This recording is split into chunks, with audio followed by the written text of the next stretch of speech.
tinfoil hat. Oh, what you guys even talking about?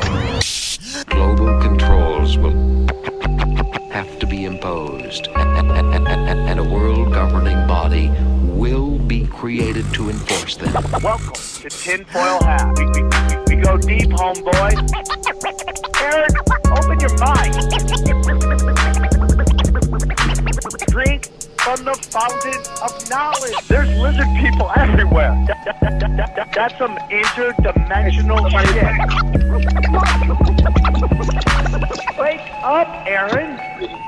This is only the beginning. Dude, you just blew my mind. Are you ready to get your mind blown? Revolution will be podcasted. All right, welcome to Tinfoil Hat, live from the Wise Wolf Gold and Silver Studio. Go to samtripoli.gold, get the promo code Tinfoil. You too can get in Impression Mail's game for as little as $50 a month. We got a banger for you today. Very excited. I am blessed to do a premium content show with them. That's called Whatever This Is, and you know they've both been on the show separately. They come together. This is like peanut butter and jelly of podcasting. Very excited. Please welcome Austin Wade Picard and my good friend Brad Binkley, and you're my good friend too. I don't know why I said that before one and the other, but Thank you, both brother. my good friends Brad Binkley and Austin Wade Picard. Boys, how are ya? Good. It's good to be doing a show in the daylight hours with you guys. For me, Oh, poor For real, Brad. though. Has to do all-nighters to do the show. I'm super sorry. We need to do it earlier. But, all right, real quick, let's start with Brad. Brad, for those who aren't familiar with you on your last couple of appearances, tell us a little bit about yourself, where our listeners can find you. I host a propaganda report on any podcast listening app. At Freedom Act Radio on X, you can find all my links in bio. Brad Binkley, youtube.com/Brad Binkley. Propaganda Fight is my website. Rumble.com/propaganda report. I think that covers it. All right, Austin. Man, I'm the host of the Underclass podcast, right? And yeah, the best place to support me is definitely the Patreon. And I also am the co-host each Tuesday. We like me and Jose Galison from No Way Jose. We do a recurring show every Tuesday night, 6:30 p.m. Pacific time, 9:30 p.m. Eastern time. But yeah, it's basically Schizo Bros assemble, and we essentially try to stay on task, but it's almost impossible. So yeah, every single Tuesday night, I end up frustrated because I over prep and I never present the information I intended to. But it's definitely fun. It's what do we call it? Our weekly call-in conspiracy variety show, basically. And so yeah, it's been a lot of fun just to be able to have that call-in portion.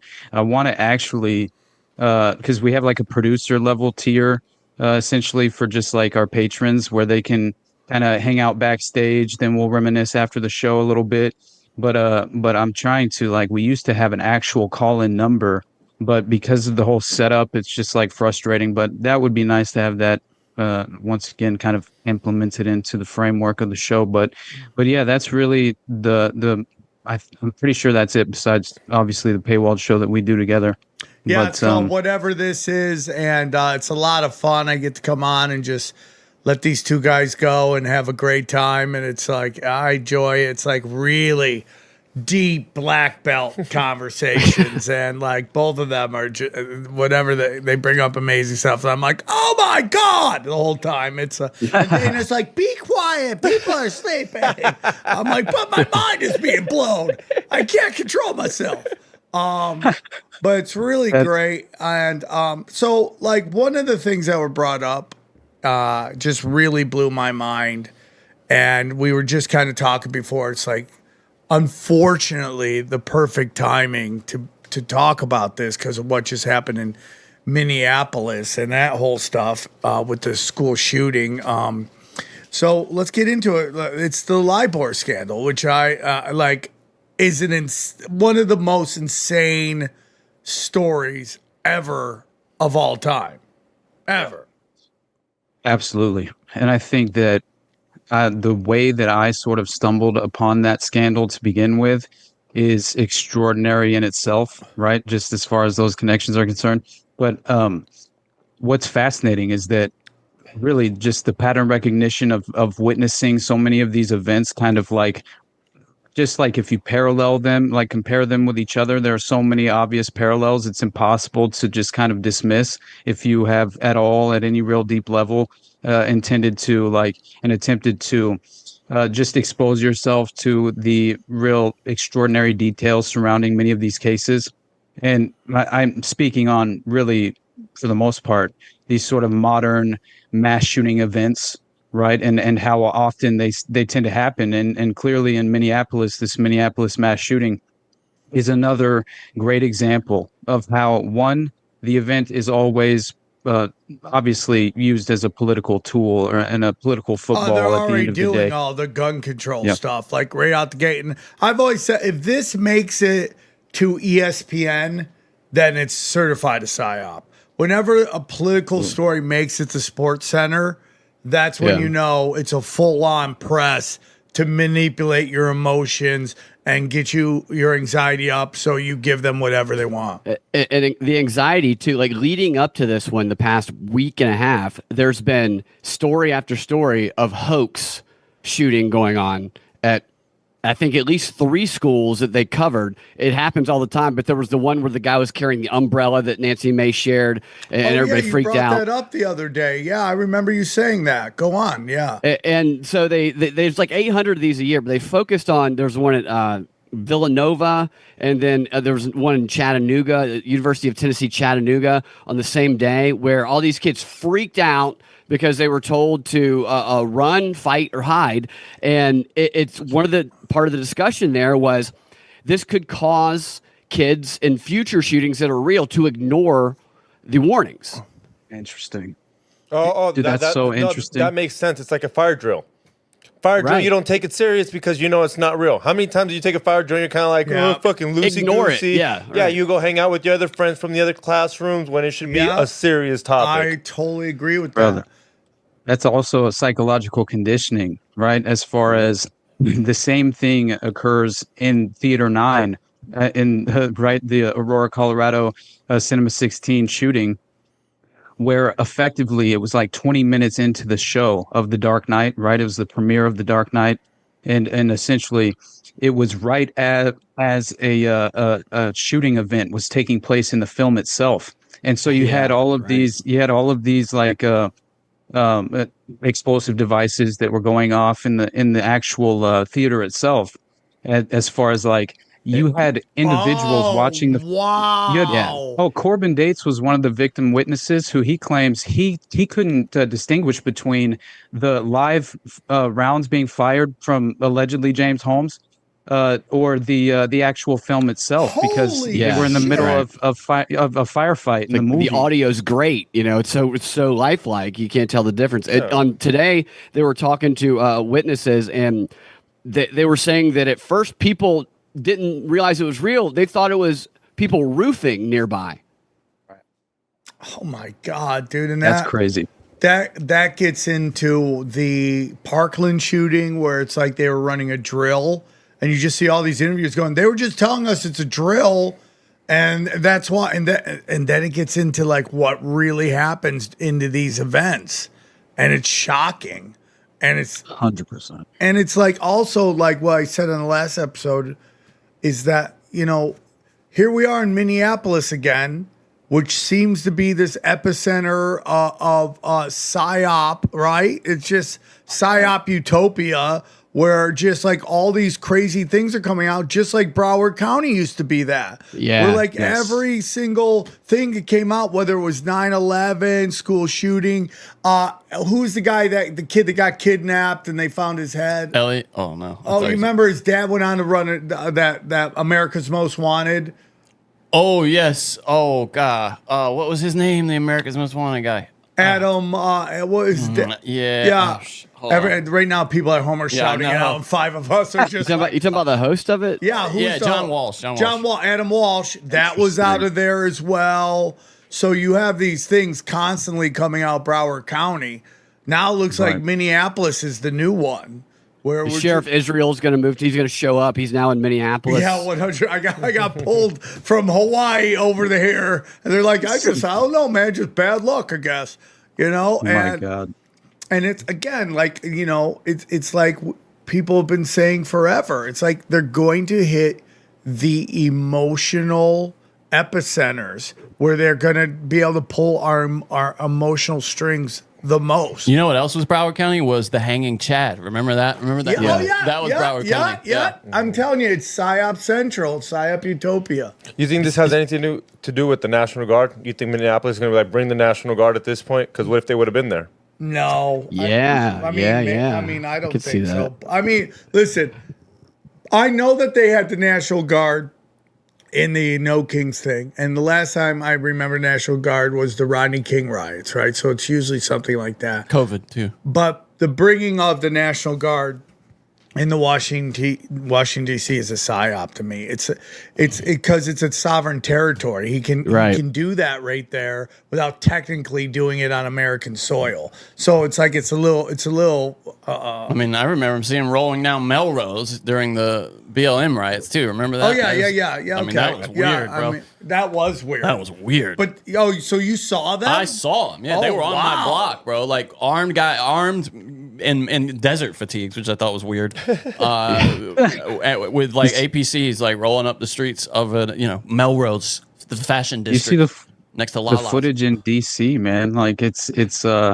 kind of laughable in a way, just as far as they're being seen picking up trash. Like I thought it was kind of hilarious. Just we're gonna bring him all a pizza, Austin. Dude, it's so ridiculous to me though, because like they were like doing on the beat reporting from some sort of mainstream media publication. I can't recall which one. And essentially they're in a black neighborhood, right? An all black neighborhood. And they're just like, it looks as if they're specifically prioritizing individuals that really have no frame of reference for the dystopian kind of really precedent setting operation that's obviously being conducted on the ground here in DC. Yeah. And they seem to be like making these statements where they're very much like kind of like the old conservative mentality of like, well, if you're not doing anything wrong, what do you have to worry about? Yeah, take your pants sort of off. Situation. I saw a black guy being interviewed. He goes, man, I've been pulled over more times this week than I have in all of my life. That's so funny, dude. Sam, you said something about the emotional manipulation of it. I've been reading through on my show the CIA or OSS CIA morale field manual, which is like it's like a complement, but much more in depth than the simple sabotage manual.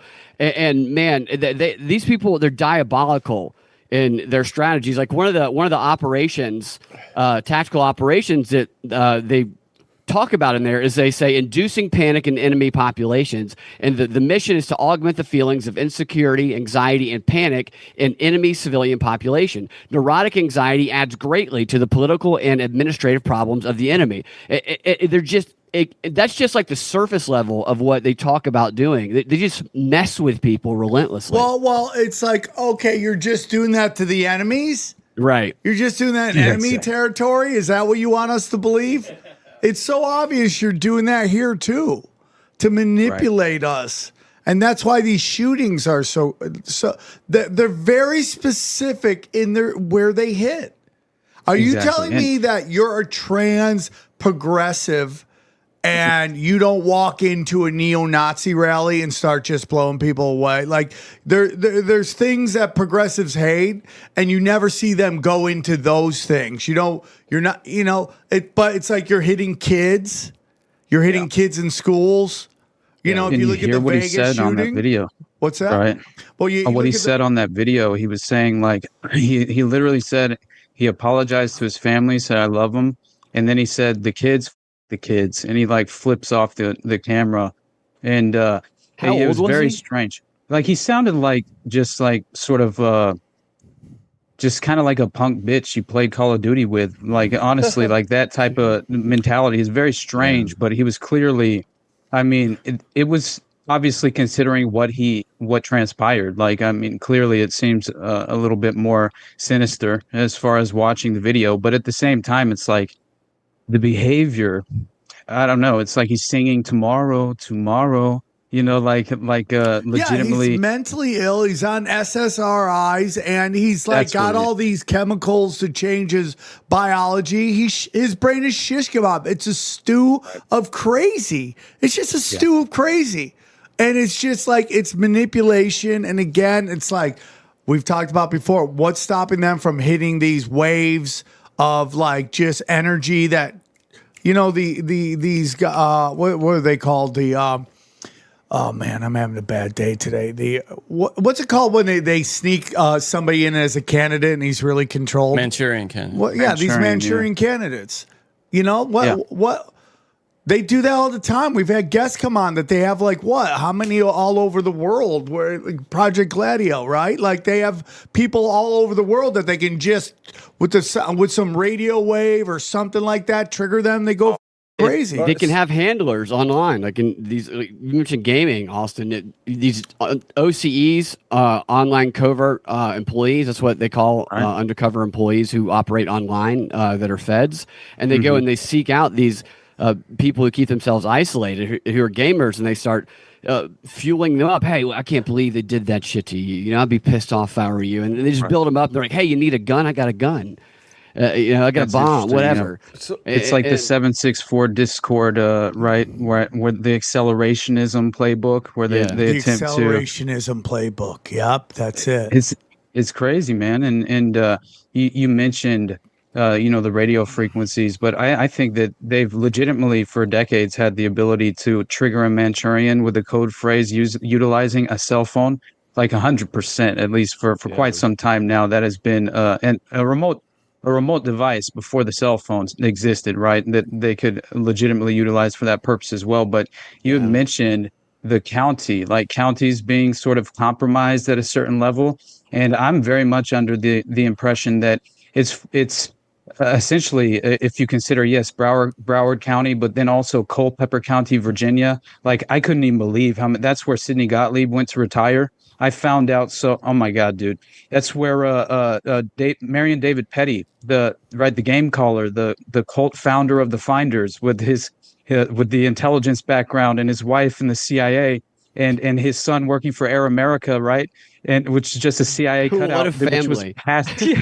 which was just passed off to the Epstein network, and essentially what had happened, and they call it Sidney Gottlieb was back on the farm, and it was very interesting because again, this is where it seems like spooks go to retire, but there's a lot of strange, let's just say, scandals that have occurred in this very as far as the geographical area, and I discovered something recently. It kind of blew me away. Beyond the fact that this perfectly aligns with Columbine as well, and this Littleton, right, in Littleton, Colorado, basically being the town itself is allegedly a safe community. That's what it was essentially. I heard Chris Graves on Charlie Robinson's show like years ago. Like I'm pretty sure it was a couple years ago, and I heard him come on. He basically kind of like pitched the idea that Littleton, the town itself, had a very strong footprint as far as intelligence. The intelligence community, having all of these retirees there, essentially claiming they had retired, but honestly, it seems as if they're serving prominent roles in terms of like facilitating cover-ups or green light go domestic operations for precedent-setting sort of pretexts. But and usually for landmark gun legislation, which is ridiculous, and you see it with even in D.C. They claim that didn't Pam Bondi just she just released this hilarious, or at least it was yesterday, she posted saying 87 more arrests and 4 illegal firearms seized last night in Washington, D.C., where not a single carjacking has occurred over the last week. We also arrested another. She's awful. Dude, it's crazy. And what did they show? 1,094 arrests, 115 illegal guns seized. Like, that is what Republicans voted for, I guess. I mean, that's kind of like the funniest part, honestly, is just that this is really what you're witnessing is the dystopian totalitarian tiptoe, right? Yeah, and what we see sometimes in these TikTok videos where people like, oh, I'm in Russia. I can walk down the street. There's no litter. There's no crime. There's no nothing, right? And you go, yeah, but also the government completely controls every single aspect of your life. So these moments where you have like, okay, crime's out of control, I totally understand why we're upset about that. But just know the government's listening to everything you do. If you criticize them, you disappear. They black bag you all the time. Where do we see this? Where, oh, I can walk, there's no crime anywhere. China, Russia, all these Eastern Bloc countries. Look at all these hot virgins. They do that one too. Yeah. These chicks are all virgins, and then like the chicks from those areas are also filling all the brothels around the world. There's also becomes this thing where we get into this kind of totalitarian utopia where also women become assets and are sent all over the world to be pimped out. I mean, this is what comes. Yes, there's no crime anywhere. Well, because every aspect of your life is completely on lockdown. Right. Hey guys, real quick, I want to tell you about one of our favorite sponsors. That's Mint Mobile. Listen, if you're tired of all these extra fees, ridiculous stuff, guess what? I got the solution for you. Mint Mobile. Let me tell you about Mint Mobile. With plans starting at $15 a month, Mint Mobile gives you premium wireless service on the nation's largest 5G. The coverage and the speed you used, but way less money. So while your friends are sweating over data overages and surprise charges, you'll be chilling literally and financially, okay? I use this and you should too. If you need something like this, like you need a new phone program, you're getting a second phone, this is what I do. Seriously, it's quality service. Mint Mobile service is really quality, especially compared to all the other providers. I love Mint Mobile. I'm very thankful for Mint Mobile, okay? Say goodbye to your overpriced wireless plans, jaw-dropping monthly bills, and unexpected overages. Mint Mobile is here to rescue all plans with high-speed data, unlimited talk and text delivered on the nation's largest 5G network. Your own phone. You can use your own phone with any Mint Mobile plan and bring your phone number along with your existing contracts. Ditch the overpriced wireless and get 3 months of premium wireless service from Mint Mobile for $15 a month. It's quality service, dude. In comparison to the other ones, I mean, the other ones are like, oh, I'm the big mobile people. And I'll be like, dude, you're cutting out. I can't hear you. Where am I? Am I in a mountain deep in Afghanistan and I can't get connection? Can you hear me now? No, Can you hear me now? I cannot. I can't hear you now, okay? This year, skip breaking a sweat and breaking the bank. Get this new customer offer and your 3-month unlimited wireless plan for just $15 a month at mentmobile.com/tinfoil. That's mentmobile.com/tinfoil.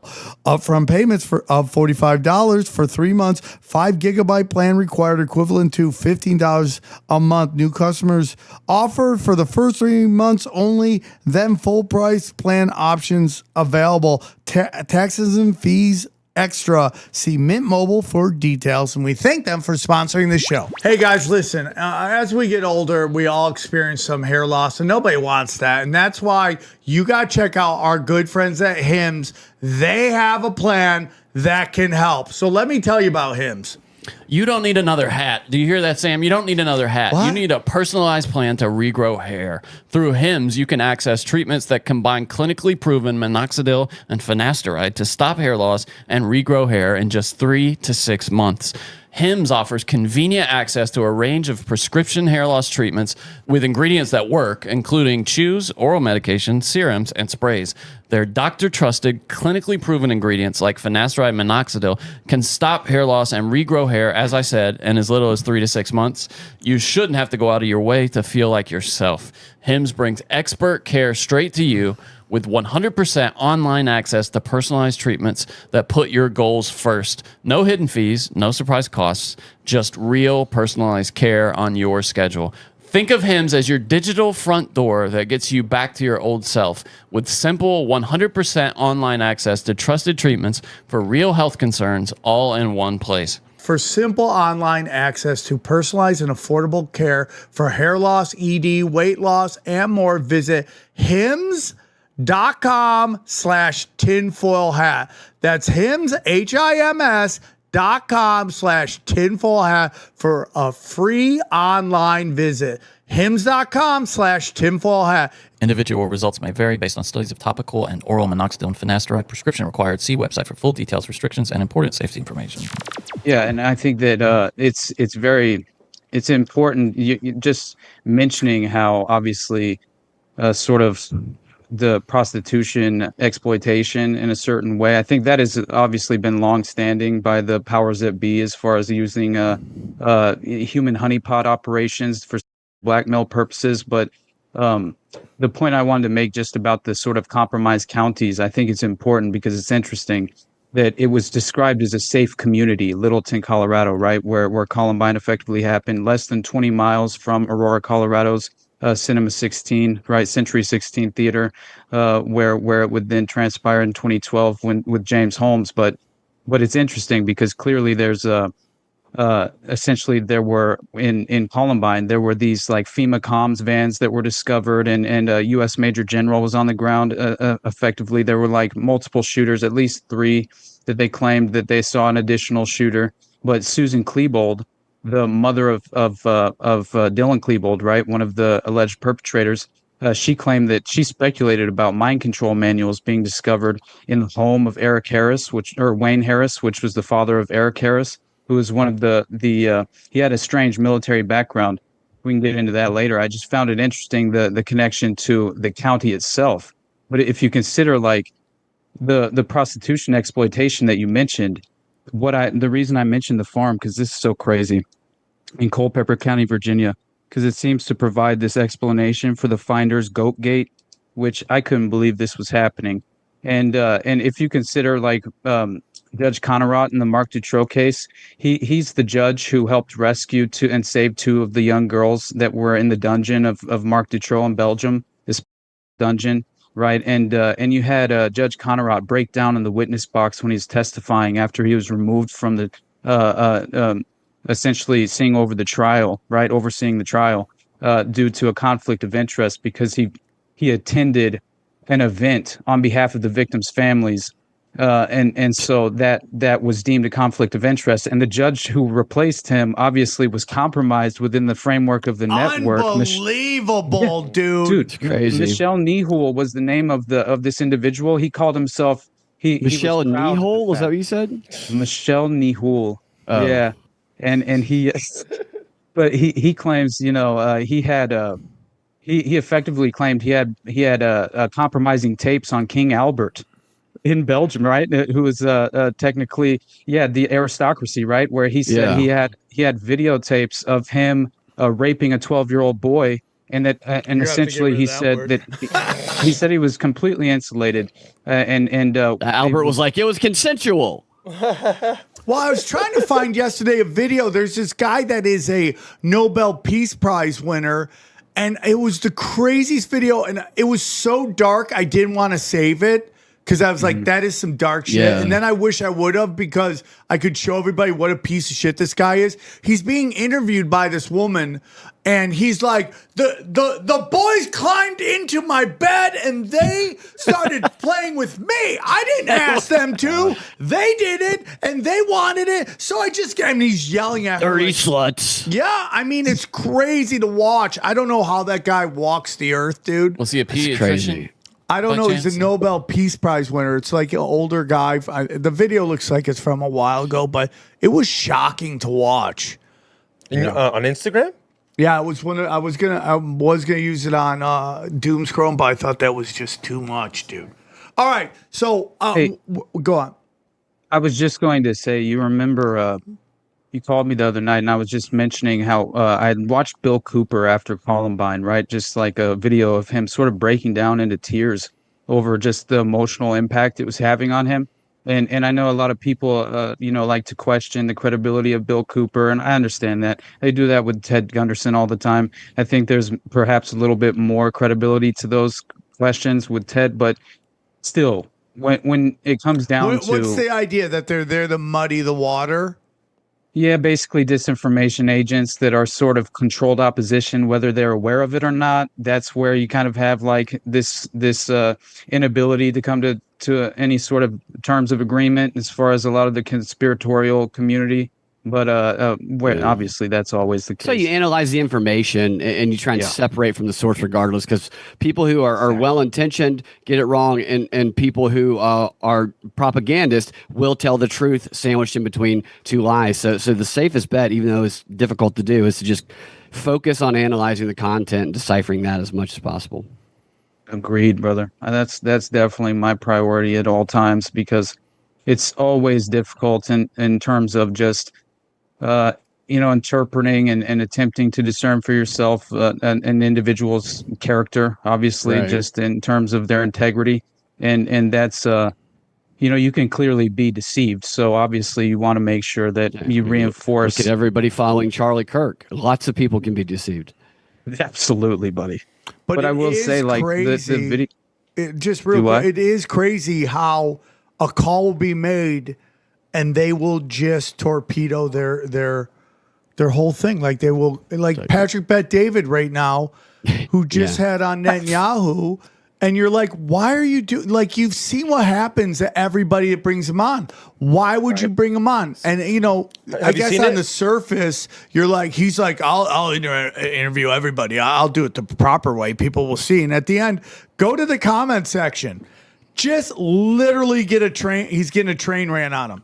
Jake's at the top of it always. He didn't push back at all. That too. Not that I condone it, but I would assume he did better than the Milk Boys. The only thing he got into, we talked about in BS, was the Armenian genocide. Yeah, the Armenian. He got Netanyahu to acknowledge it officially as the head of state of Israel, but that was it. He didn't really say it. He's like, oh yeah, I think we did it. Blah, blah, blah, blah. He goes, but He goes, I just did. And it was just like, okay, move on. Okay, I'll move on. An asshole. I'd like somebody to ask him, hey, you're the most progressive country in the world. You're the LGBTQ capital of the world. You have the most draconian COVID measures. You begged Fauci to experiment there. Fauci did and then called you the model. You are everything that liberals wanted to turn America into under Biden, and yet they hate Israel.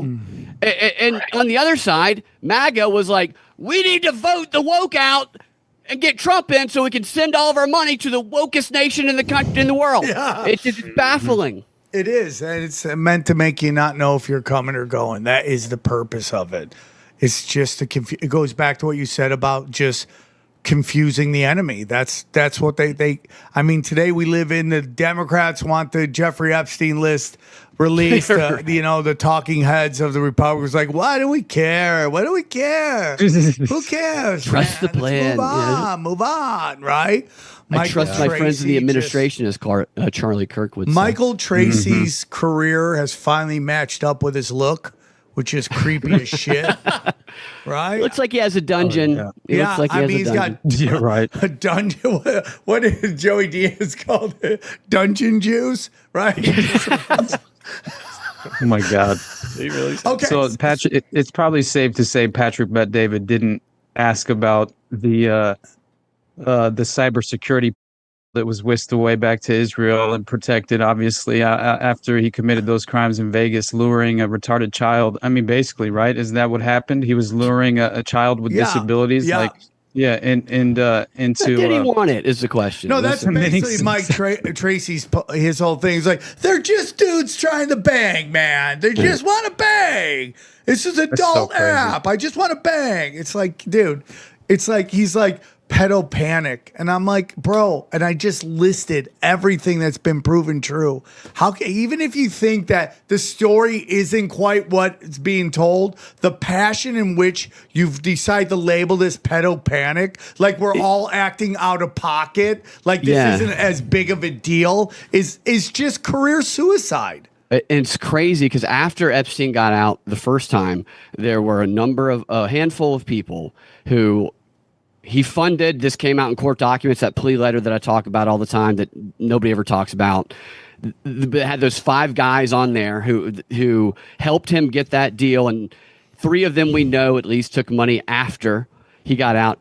In their job afterwards, and they aggressively did it, especially the guy at Harvard, Martin Novick, lobbied for Epstein, put him back on the website. He's not what they say he is. They had a pretty elaborate campaign to whitewash his reputation and rebuild his brand. And that's going on right now with people like Michael Tracy. I'm just wondering, is he doing it for free or somebody paying him? I mean, I understand, like, kind of like, trying to go against the grain a little bit. There's sometimes there's some like political cachet in that. But when it comes to pedophilia, it's just like, why? What are you doing? Like, why are you doing it? And it sounds to me like it's just one of those things where a guy has been a high profile person in a sea of influencers. Yeah. And it's like, there's all these influencers. Why are these certain people promoted over other people? And it just seems like this has been all astroturfed. Yeah, Modern Mockingbird is my favorite way to put it, honestly, because like so many of these covert operations, right, like MK Ultra, perfect example as well. They never ended. They were effectively driven underground for plausible deniability purposes after the Church Committee hearings, which, by the way, I just found an incredible claim about potentially Frank Church being entrapped by a child prostitution operation, and that he was completely controlled during that time, and that Richard Helms was potentially sort of attached to that in a way with Alan Dulles and Sidney Gottlieb, and effectively compromised him by entrapping him with this child prostitute. Dude. And that's basically what they thought about McCarthy, right? And yes. like that Ray Cohen, is that his name? The guy was Roy Cohn. Kind of like was Cohen, Cohen just was like manipulating from behind. Real quick before you get going, can you play that video real? Okay. Yeah, I just sent it to him. It's so. The guy's name is Dr. Daniel Carlton Gajusek. It's probably a silent J in there, but he worked with the NIH and he won the Nobel Peace Prize in '76 for his work in infectious disease. I mean, dude, just the worst of the worst, right? Are you okay? Talking about hundreds of kids with this guy. Sending it over right now. It looks like you're texting something. Well, I texted it to him. Oh, okay. And he's right. But how many kids did he save with his infectious disease work and probably vaccine development? Yeah, how many? It's crazy times, dude. It's just crazy ass times. That is crazy. The Epstein guy, Novik, one of his studies of focus is also infectious diseases, and he was one of the guys they consulted with on how to create incentives to just get people to shut up and take the jab. It's so weird. What about our other co-host? Is he anywhere? Martin Seligman, who is Epstein's $100 million man behind the curtain, the head of the brainwashing industrial complex in the U.S. He has been for years. Ted Kaczynski's work was influenced by him. His book, he learned helplessness. He tortured dogs. It was then used to create the CIA torture program after 9/11. The Guantanamo Bay program. At a couple meetings they had where Seligman himself even said there was Israeli intelligence there. He inspired the work of an Australian a doctor who did similar work on other animals and then died mysteriously in I can't remember which country, but at the time he had been accused of doing Seligman's learned helplessness studies. I don't think that's it, dude. Except he was doing it on children, and that is Nicole Kidman's father. Yes. Anthony Kidman. Yep. And the guy then, he had Epstein. He helped Epstein get the deal. Epstein funded his work from 2003 on. He got $31 million no big contract to create a brainwashing to do an experiment on the Army.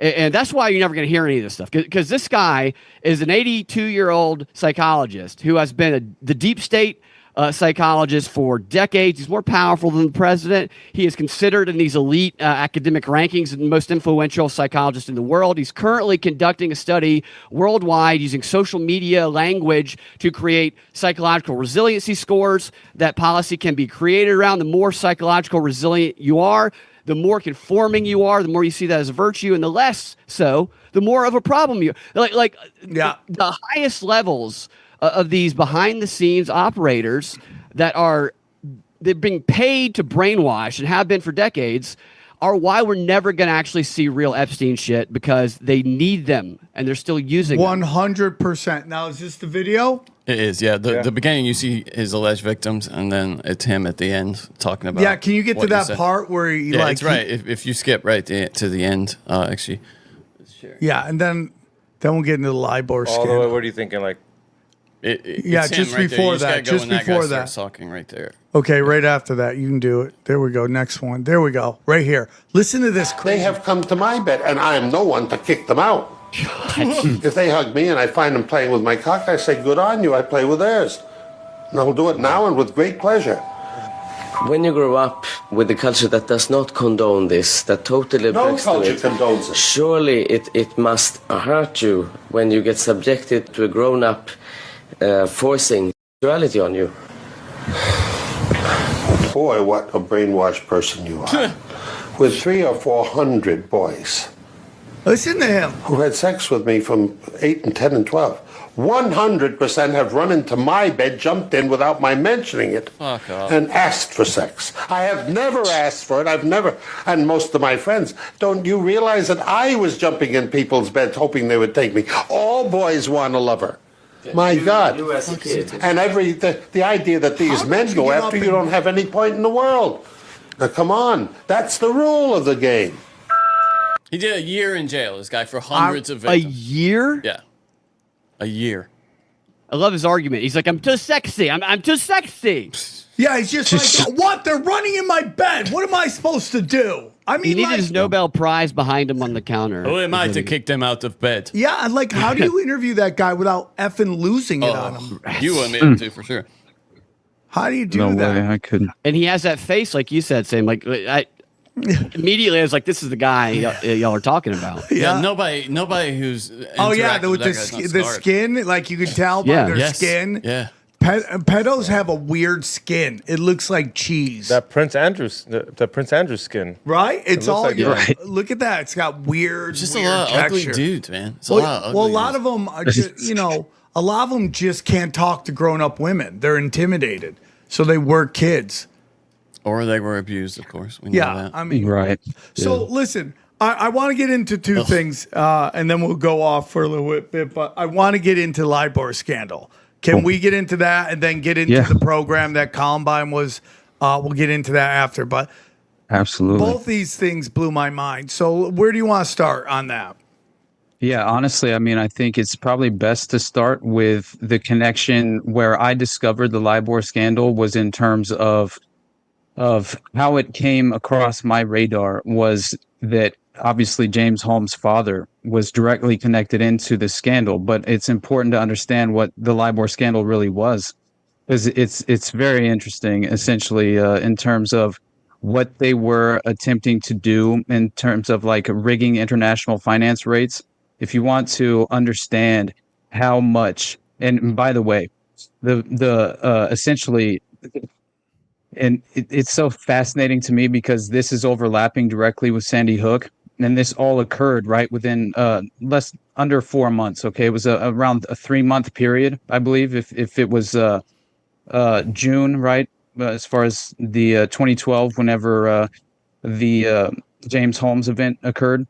And then here, let me pull up this because this is fascinating stuff when you actually like read through what's happening in terms of the Libor scandal itself, which was this manipulation of the London interbank offered rate, Libor, by several major banks.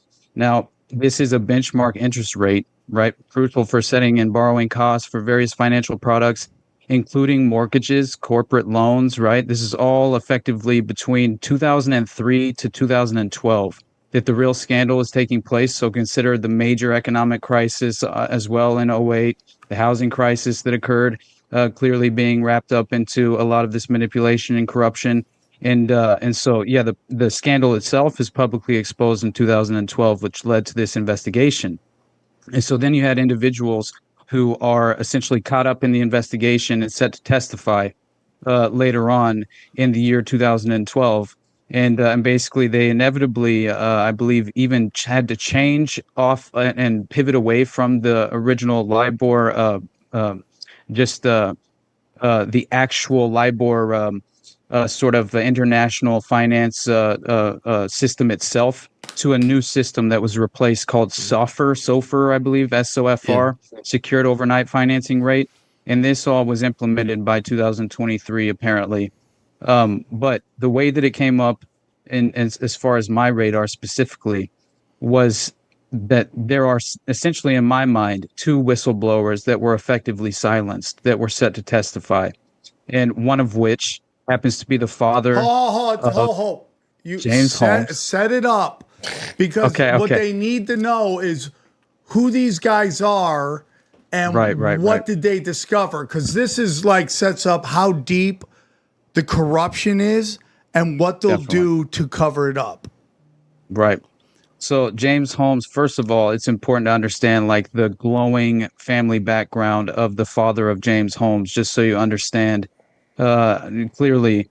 This was no coincidence in my mind, but obviously you have the father, which is very strange that this is even as far as Dr. Robert Holmes. Now consider the fact that the mother of James Holmes was also a psychiatric nurse, but that can play into the actual event itself, obviously, in the in sort of NLP, right, Neuro-Linguistic Programming and everything else involved. But Dr. Robert Holmes, he had a PhD in statistics in 1981 from the University of California at Berkeley. He worked for San Diego-based HNC Software, Inc., Incorporated from 2000 to 2002.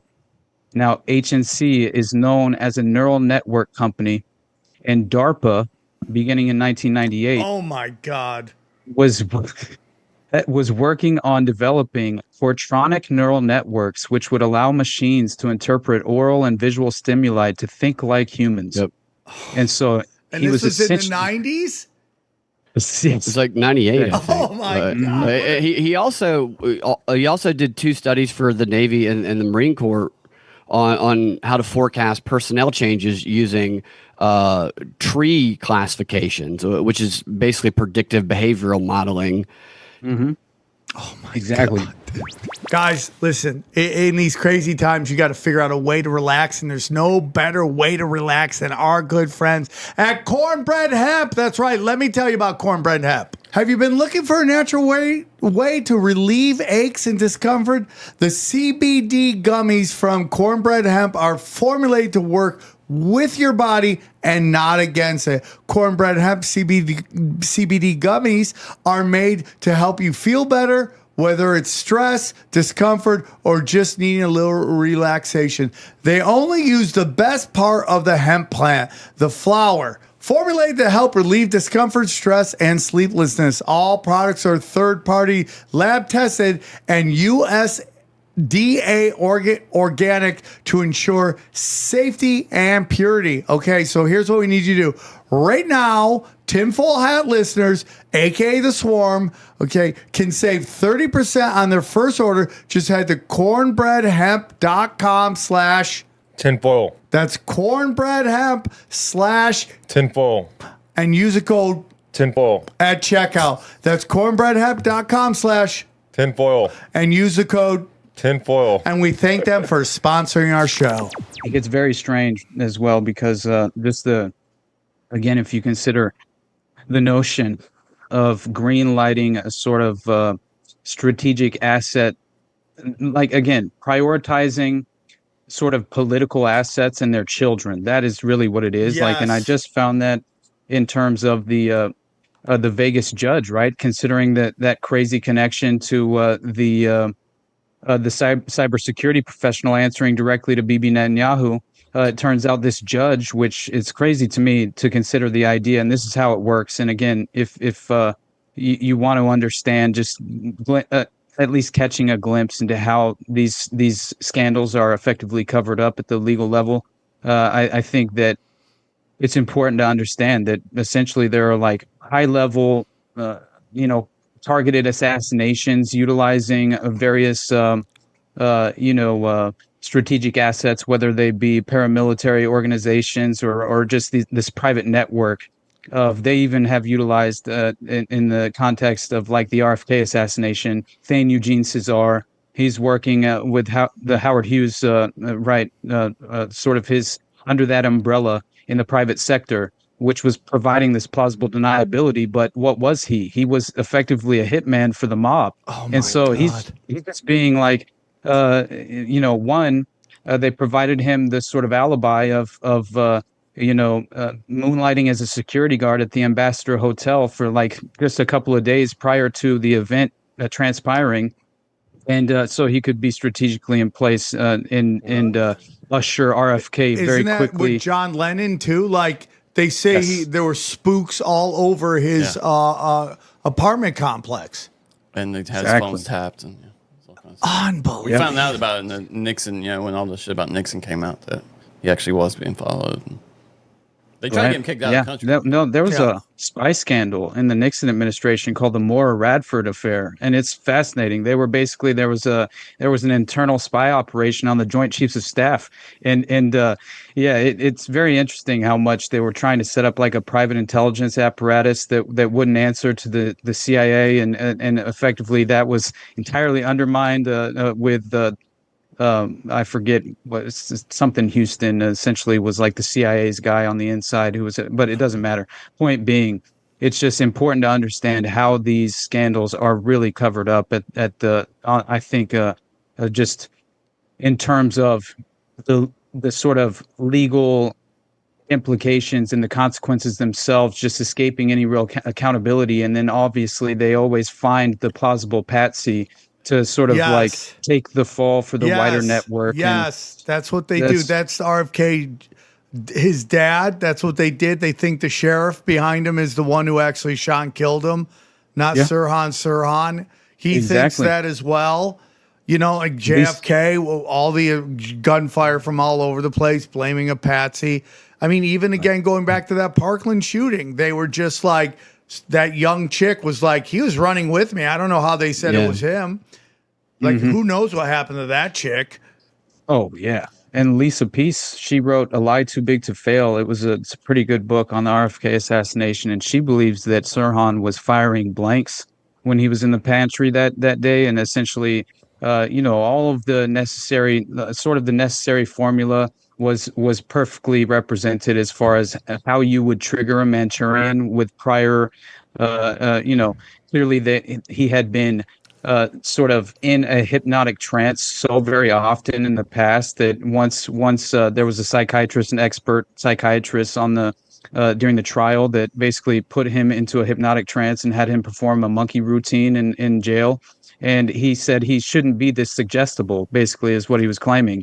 But what Lisa Peace claims is that, he was just firing blanks for distractionary tactic, while the true obvious hitman and the priority assassin, the professional, was firing the shots at point blank range just behind his ear, right? And that's why he fell back on top of Thane Eugene Cesar, who then gets rid of the weapon in this very underhanded way, which is why he shoots blanks, because everyone behind RFK is a part of the plot, so they don't want them hitting any of them.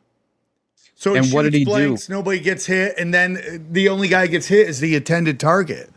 Exactly. And Sirhan gets tackled to the ground, and he's still in this hypnotic state where he can't stop firing. He's just over and over firing this imaginary weapon that's no longer even in his hands, which to me is crazy, because when they put him in the trance during the trial as well, they walk him through it, basically leading the witness and say, the gun is in your hand now, Sirhan, right? And he just starts convulsing and uncontrollably pulling an imaginary trigger, and all he could say is he's talking about coffee. That's the last thing he can remember when he's in the pantry, and he sees the woman in the polka dot dress, who I believe is Elaine Neal, in the black polka dots, right? Which again, if you're considering like all the different sensory, just sort of like the touch, the smell, the taste, essentially she like, and then having the audible sort of key phrase that she would then whisper in his ear just before he would effectively enter the trance, where he saw targets in his eyes and thought he was at the shooting range, which was where he had been sort of subliminally given his set of instructions, which he would then carry out. But again, Mark David Chapman was like that. He would get phone calls and they would repeat over and over the same phrase on the phone call. Over and over and over again. So we go back to this Libor thing. You have these two guys. They work with FICA, right? Mm-hmm. One of them worked with FICA. The other one worked with General Motors, didn't he? Yeah, it's and that is of course Adam Lanza's father, which is that itself is fascinating, right? Where you have a tax both, guy, I think. Mm-hmm. You have both Adam Lanza and James Holmes as these obviously being represented as their fathers being involved here. And this is very strange, clearly, because you have Peter Lanza, VP Tax Director at GE Financial, right? And then you have, and he's of course the father of Adam Lanza, Newtown, Connecticut, Sandy Hook, the father of who, by the way, said his son loved Ron Paul, and he was a big Second Amendment guy. Interesting. That's kind of hilarious. Lanza was a big Ron Paul guy. That's what he says. What his dad said in an interview. Johnny's like that. Yeah. I've always been suspicious. Well, I mean, it's probably just another sling thrown against Ron Paul. Well, yeah, I wouldn't. That's what that. Right. That's what it makes sense. What the kid writes Israel on his gun. Yeah. I mean, they're going off on that. Yeah. Mm-hmm. It's so and crazy. he wrote Ted Kay as well. He wrote Vicky Weaver. I was like, no, you bastard! How dare you? But it just it was crazy to me to see that he put Holmes and Lanza on there as well. Obviously, it makes sense that he's sort of evoking this kind of pre-laid template, right, in a certain Are you saying way. the shooter today did that? Yeah, the Minneapolis mass gun. shooter. Yeah. Oh, I didn't know that. That's crazy. Oh yeah, it's crazy. Kick a spick was something he had on one of them as well. And sorry, buddy.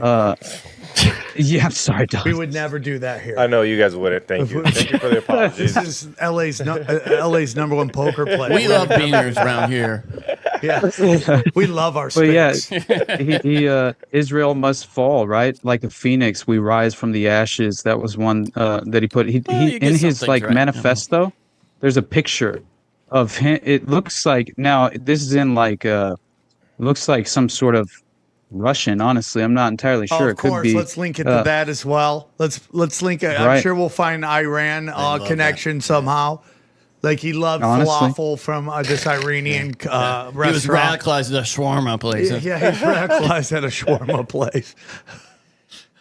It's so crazy though. Like the symbol that he used as well was apparently that the same symbol used on the 4th of July shooter from 2024, Robert Cremo or whatever his name was, and he used that same symbol that looks like a sort of nihilistic, sort of neo-Nazi, satanic symbol. It reminds me of the Process Church in a way, of the Final Judgment, where they kind of like create their own swastika in a way. But it seems like much of this is about obtaining some sort of immortality, which is like an ancient belief system of like that was really kind of like in Scandinavia and the Viking cultures and much of like this sort of it reminded me a lot of like the Nordic pantheon and this belief system that is so often represented in like this Odinism belief system, right? This modern day representation of these Nordic beliefs, which are very strange. Vikings. Yeah, it's interesting. Dude, The Vinlander Vikings group, have right? trans. Dude, I'm telling you, like Were they there trans practice blood Vikings out there? sacrifice. They practice blood sacrifice though, like utilizing, essentially these ancient runes, right? That effectively sort of stand as like these symbols. If you remember the Delphi I mean, I see, like, murders, you right? program a kid with stuff like that to get them Exactly. thinking that they're like, living We'll that. get into the programming. We'll get into that because Austin brought something up on the show that was pretty mind blowing when it came to Columbine. But Right. so go on. Peter Lanza, right? As far as his connections there as tax director for General Electric. And by the way, that's the corporation that paid zero taxes on the $14.2 billion in profits that they achieved that very same year, which I think is hilarious. And so Peter Lanza scheduled to testify in the ongoing he's a good global tax Libor guy, is what you're scandal saying. in 2000. Right. Is he in still 2000 working exactly. at taxes? I'd like to hire him. So he effectively was scheduled to testify, right? Just as Robert Holmes was, and it's very interesting because this is all happening within that strange moment in time in 2012, just before both of their children, both of their sons would be, What they were going to testify, according to what you told us on the show, was that they had discovered that banks and corporations were artificially inflating and deflating their stock prices to the tune of 300. Ready for this number? $350 trillion. $350 trillion. That's when those numbers doesn't even make sense. Doesn't to you, even though. make sense. It doesn't even make sense. Might as well be Not at infinity all. dollars. You know? And, It's like, and to the tune of infinity dollars. Yeah. Right? I mean, it's so Right. much. What's that? And to 350,000 billions? Dude, I don't know. That's a Like- lot of. It's a lot of zeros. Yeah. Fill half of Stacey Abrams' vagina. got her in. We got to take shots at her all the time. Got her in. So they were going Oh to my God. testify in front of either Senate or Congress. I don't know which one it was, but they were going to testify that corporations and banks are illegally inflating and deflating their stock prices. Right. Yeah. It was essentially.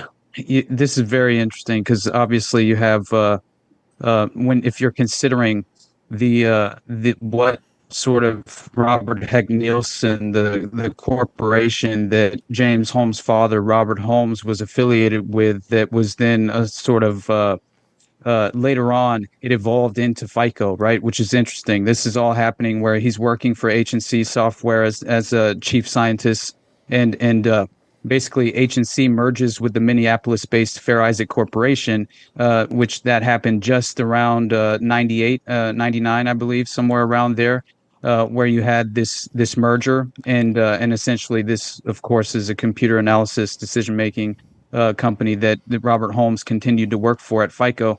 And so then it emerges that when also I think it's very important to remind ourselves that James Holmes, when he's 20 years old, he works as a camp counselor at Camp Max Strauss of the Big Brothers and Sisters of Los Angeles, which I found very Of interesting. course.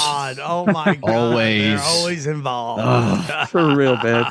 And according to this journal, among other tasks that Holmes helped to, as far as with, he helped to teach boys between the ages of 7 to 10 in how to become sort of at least above novice in archery, apparently. And so now this is very interesting because the consideration of really the history of this language institute, which James Holmes is the grandson of Lieutenant Colonel Robert Holmes, who's one of the first Turkish language graduates of the Army Language School. It's a Mayflower family too, by the way. That's what they, yeah. Exactly. That blew me away when I found that out, that he was sort of that old aristocratic family, dynasty, the dynastic nature of things. Like, it doesn't surprise me, but at the same time, like, it's kind of fascinating to actually see the fact that some of his ancestors came to the U.S. on the Mayflower, and so he has this English ancestry allegedly, which is just insane. But again, it's par for the course if you're considering how they sort of, like, the dynastic factor involved in so many of, like, these, not only the intelligence you just have, like, again, this overrepresentation of children who seem to be, right, just children of these intelligence families who have these very mysterious backgrounds that seem to be entirely drenched in covert operations, right?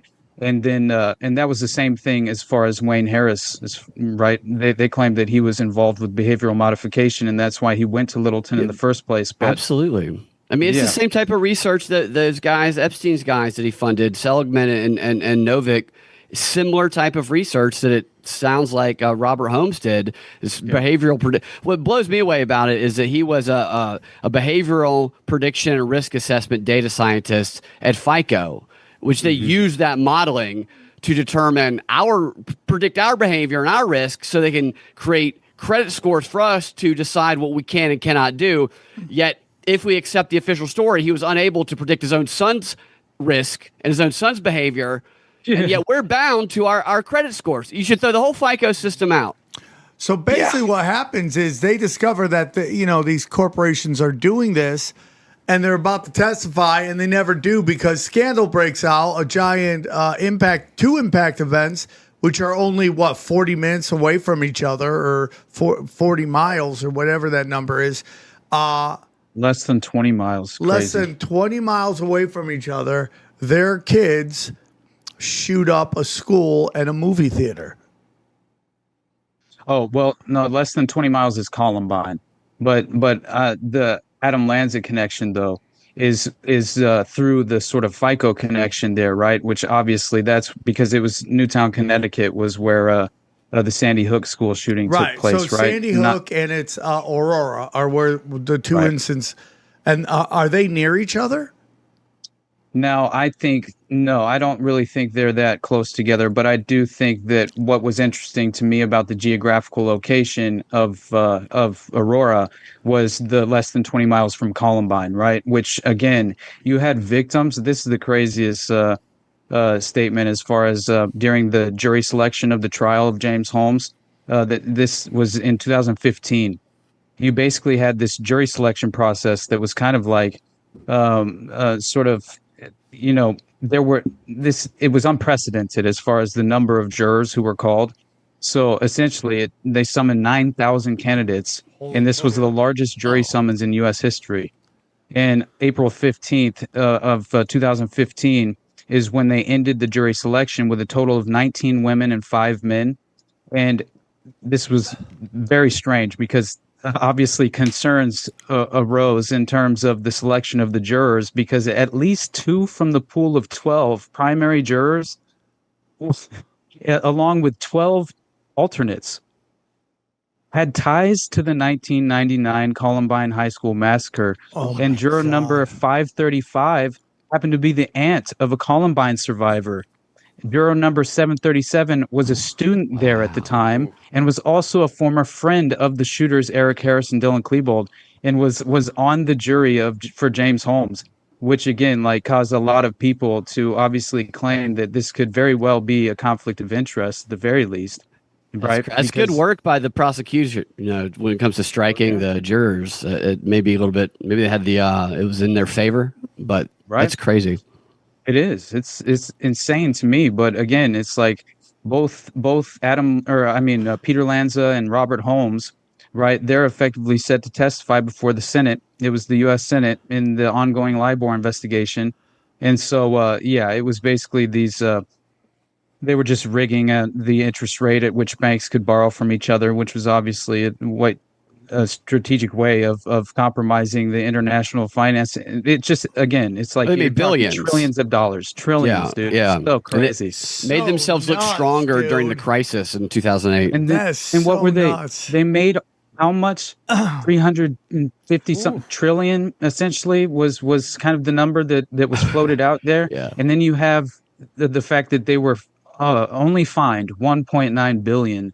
Right. And nobody, there was a couple people who were prosecuted, but then they were later overturned and stuff. So it just they were like, it's cool. Exactly. So crazy, dude. That's how deep the corruption is and what they're willing to go through. What they're willing to do to hide the corruption. Right. Yeah. And again, it's like these are contracts being completely rigged for trillions of dollars of profit. And clearly, there was no real accountability whatsoever, as you mentioned, Brad. Low-level traders were the only ones who were essentially, and it was just a handful that were kind of caught up and given these minor sentences, which just, to me, it goes to show that this was all by design in the first place. And unfortunately, too much was exposed, so therefore they had to have some sort of public transparency and claim as if there was a convenient solution that they would reach, right? Obviously, that would appease the public in terms of the general public a reaction or to this being exposed. But again, it's like, man, if you consider the idea that James Holmes' grandfather, right, as I mentioned, who's a part of the Monterey Language Institute, which again, it's like they claim Lee Harvey Oswald attended the Monterey Language Institute, and they claim that's where he was taught how to speak so fluently in Russian before he entered the fake defector program at the Atsugi Air Force Base, right? And essentially was shit. Fake defector program. A fake defector program. And it's such a crazy story because obviously if you remember the sort of revelation of the method with Carrie Thornley, who was stationed with Lee Harvey Oswald, right? and it's just like the most ridiculous story as far as the Crazy. right in terms of It's never like a the, foster kid from Queens who shoots up a place. It's always somebody with a deep CIA background. absolutely. I think with the fictional Oswald story, right? It to me it goes to lends credibility to the sheep dipping aspect of Atsugi and the MK Ultra connection there, because again, it's like they were running behavioral modification experiments on individual test subjects who were in the military at the Atsugi Air Force Base, which is where he was stationed before he was sent. So in the fake defector program, basically everywhere he went, the U-2 spy plane, or the B-2, what was it? U-2 spy. I'm pretty sure that's what it was named at the time. I forget. It was state-of-the-art spy plane at the time that was sort of, conducting this the covert surveillance, right, over the airspace of the Soviet Union. And everywhere Lee Harvey Oswald went, this spy plane followed. So it seemed as if he was. Yeah, they said he was on an intelligence dangle. He was sent there to effectively say. So it was essentially he has. It was very interesting because this is Marine Air Station El Toro in California, where Oswald was shipped off to the top secret naval air facility in Atsugi in Tokyo. And that's essentially where I think much of this took place, because he was a part of the aircraft surveillance and training in terms of this was in it was U-2 spy flights over the Soviet Union. And this is where Robert Holmes, or the grandfather, was. This was where Robert Holmes was hanging out. Yeah, he was a graduate and was trained at the Monterey Language Institute, right? And so the grandfather's involved too. Yeah, had to have been in my mind. God. Yeah, and that makes a lot of sense, honestly, as far as I'm discovering so many examples now of like these families, these dynastic families involved in intelligence operations, specifically in the sort of behavioral modification, clandestine, covert. They seem to utilize their children in these experiments. Now, this came up even in the Johnny Gosch case when he was abducted. They claimed that the father of Johnny Gosch, this was according to Noreen Gosch, his mother, says that, and Paul Benassi said the same thing, who was a victim in the Franklin scandal. Yeah. And essentially said that Johnny Gosch, just before he was abducted and kidnapped by, I'm pretty sure I know the individuals who were a part of it, and I think John Wayne Gacy was one of them. But hey, that's another story. But I'm still saying, like, what allegedly happened is Johnny Gosch was taken by his father to Offutt Air Force Base, and this was a strategic hub for what they called the Monarch Boys training, right? And Paul Benassi. God. Yeah, man. So do these parents? That to me, do you think these parents get paid, or do you think it's just they're already in the game, or because it's your kid, right? Right. Dude, I've struggled with that myself, just trying to make sense of how you could be such a psychopath or just sociopathic in a way to where you would prey upon your own child. Because we talked about that in the episode that's coming out after this about what Michael Malice says about white liberal women, that they're willing to sacrifice their children for, to be seen as this like queen of the woke, where it's like, look how trans my kid is. I'm the most open-minded mom out there. This kind of get in the club. Yeah, this kind of reminds me of the series The Boys, how the parents know that the kids are going to become superheroes in the kind of way they trade them in for money. I don't know if they end up getting money, but in the movie The Boys, they get injected by something, and the parents know, but the parents tell the kids that they didn't know that they have superpowers.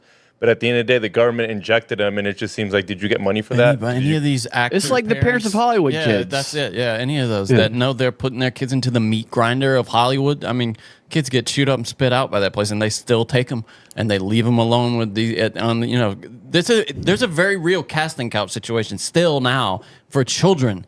Dude, totally. In the city. And you know what I believe? I believe the Me Too movement was to take the heat off of and place it on adults, so it just became like, oh, dude, they're doing grab ass on Baywatch, wow, and then nobody's talking about. And that's my opinion on, like, they kind of try to take. I know this is gonna sound like the craziest thing ever, but they tried to take like the heat off of like Harvey Weinstein and Epstein, all that, and kind of put it on Chris D'Elia.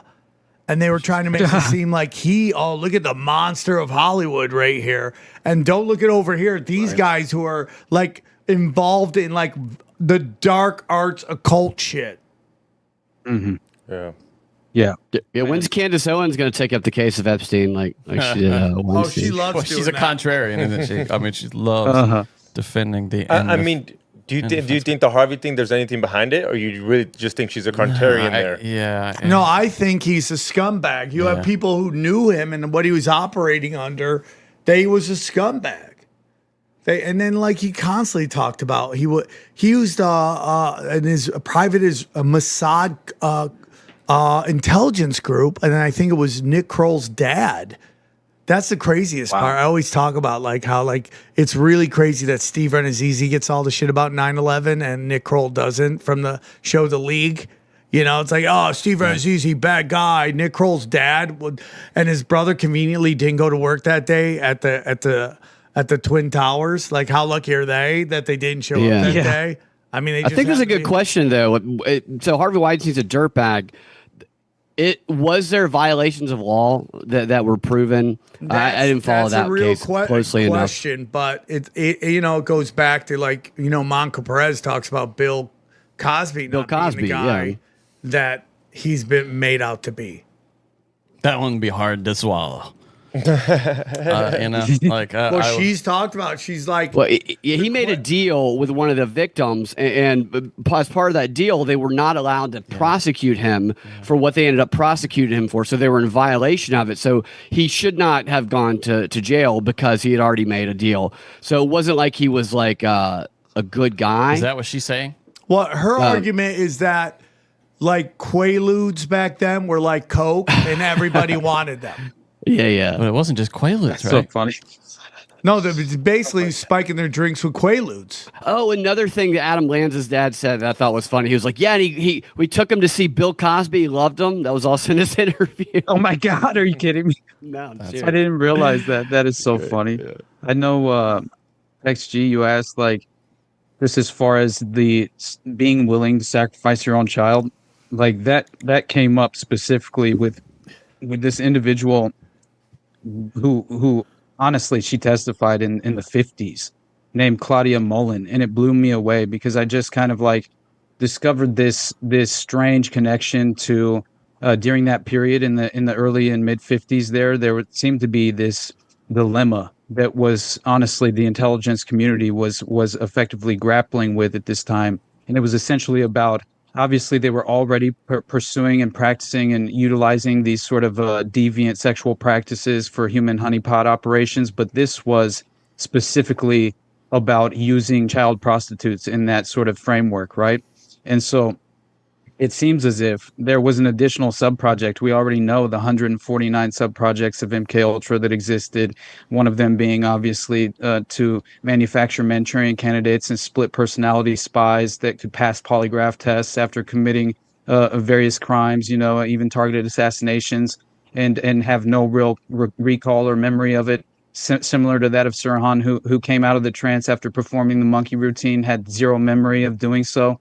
And the psychiatrist was like, this is I've never seen anyone that has been so suggestible as far as psychologically, which to him sort of the implication was that he had been hypnotized and put into this trance to be programmed with subliminals many, many times in the past. Right. And that's what that sort of they were alluding to in that sentiment. But what's fascinating to me is that when the church committee hearings took place, right, in 75, right, you have Richard Helms in 72 essentially destroying thousands of files. Now, this all was, I believe, in regard to utilizing child prostitutes for human honeypot operations. And I believe that many different files, obviously those would be of priority, top priority as far as the destruction, if you would. If you're considering transparency, I already believe that what was provided to William Colby, wasn't it Colby or was it Casey? I can't remember. I think it was Colby who was like the spokesperson on behalf of the agency during the hearings, and he's the one who even trotted out what was the gun, right, that had essentially it could Heart attack gun. The heart attack gun, yeah, that was it. It was the heart attack gun, and then they also they trotted out this ice. It was kind of like, do what? The Havana syndrome, is that the other one you're talking about? No, that was much later. I think that's later, because the other one that I'm thinking about is like, basically they figured out a way to essentially targeted individuals shit. The voice of God things every time. Yeah, we're just it's stuff at this point. Look, that is definitely a factor, and I discovered that as well. Which, but apparently, this goes back to if you're talking like early on mind control experimentation. It turns out that there's a document from the Artichoke document files, right? That outlines. It's from January 7th, 1953, and it's called Outline of Special H Cases, which to me is hypnotism cases, right? Yeah. And because in the context of the document, it says in all of these cases, these subjects have clearly demonstrated that they can pass from a fully awake state to a deep H-controlled state via the telephone. Jesus. This is in 53. It's diabolical. It's so crazy. They're not going to spend 20 years doing MK Ultra experiments and then just stop. Yeah, it's Chapman, like, why right? would you give up that power? That's Chapman, like you were saying. That's 100% what he had, where they would do the phone calls with him. He shoots John Lennon and just sits down and reads Catcher in the Rye. Yeah, like waiting to be apprehended by the authorities. Through the YMCA, which has always been a front for the CIA. You know, it goes again. The connections between intelligence and the Vatican, and how they realize why should we have a military everywhere when we'll just open these churches and YMCA's all over the place. Send in people as religious figures like priests and stuff, when they're really just intelligence agents. All those old naked men in the YMCA bathroom?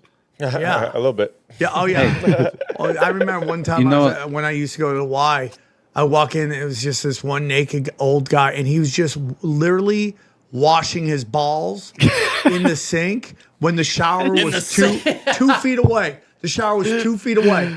And he was just like, just washing my balls. That's all I'm doing. Oh, my God. Well, knowing how all of these youth organizations are strategically, exploited by these sinister, it's like, man, Nick Bryant's been following Lawrence E. King around for decades now, trying to blow the whistle, and all of these different child care organizations that he just so happens to surface in the midst of, attempting to surround himself with easily accessible children. Which again, it's like, man, Laura Silby, same thing, dude. Got it. Got arrested, tried, convicted, and Bill Clinton came in, got her out, and what'd she do? She went right to Florida and joined their version of Amber Alert.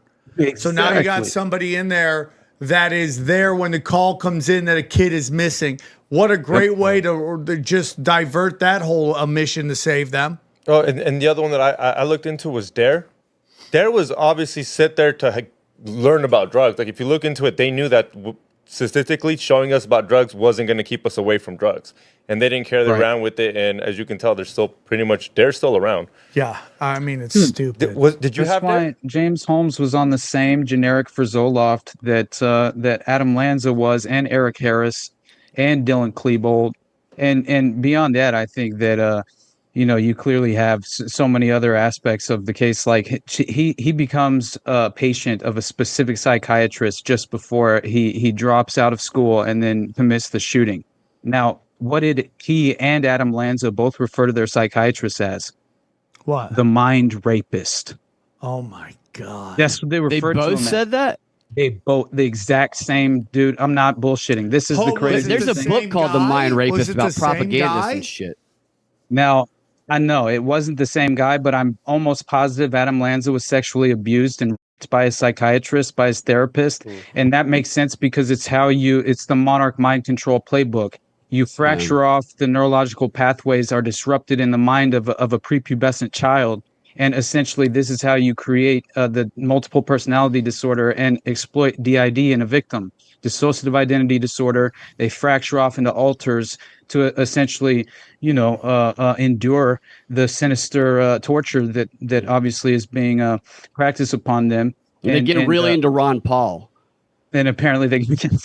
It's ridiculous. I mean, that is one of the surest signs that you're up to no good, right?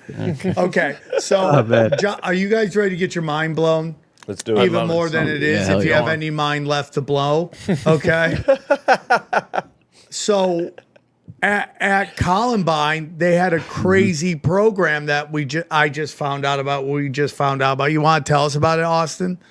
Yes, sir. I would love to, honestly. Absolutely. This fits into the last episode that's going on Wednesday. Okay. It's so crazy. What is it?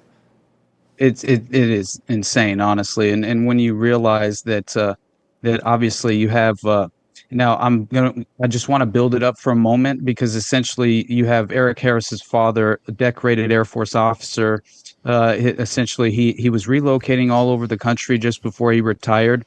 But again, it's like he was in the U.S. Air Force and essentially was a part of some of its most important projects, and even the B-1 bomber, I believe he was affiliated with. Sue Klebold, Dylan's mother, I had mentioned that she had heard that military documents on brainwashing techniques had been found in the Harris home, right, the home of Wayne Harris, and so there's additional research that points to essentially Plattsburgh Air Force Base, where the Harris family was located for a time.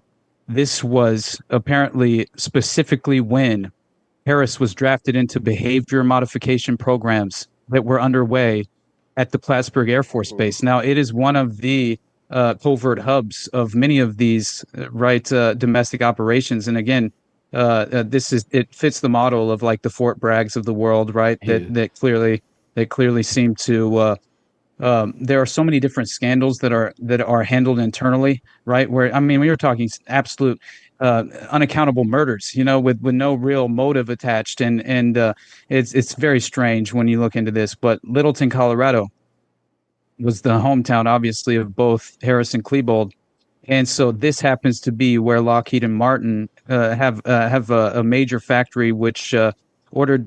It's interesting because this was ordered to be constructed in the 1950s. And essentially, you had all of these rocket and satellite contracts with classified government projects that were taking place at this specific location in Littleton, Colorado. And so this is when it gets very interesting, because it was like in 1990 when you had ABC run a 2020 like special edition report. This is crazy. It's fascinating. They run this special edition report about a decade before, obviously, the Columbine massacre takes place, and it was concerned with death education. And it says that it was an experimental teaching program that sought to inform students in the subject of dying and the many spiritual and psychedelic theories on what happens after death. Now, among the schools interviewed as participants in the experiment was Columbine High School, and that's where this episode was featured at, which is fascinating to me because, and I'll provide some additional sort of extraordinary allegations that were made about kind of like a degenerate sort of curriculum that was being pursued and practiced at Columbine leading up to this, where you have members of, there was a Columbine survivor named Mark Taylor who told his mom that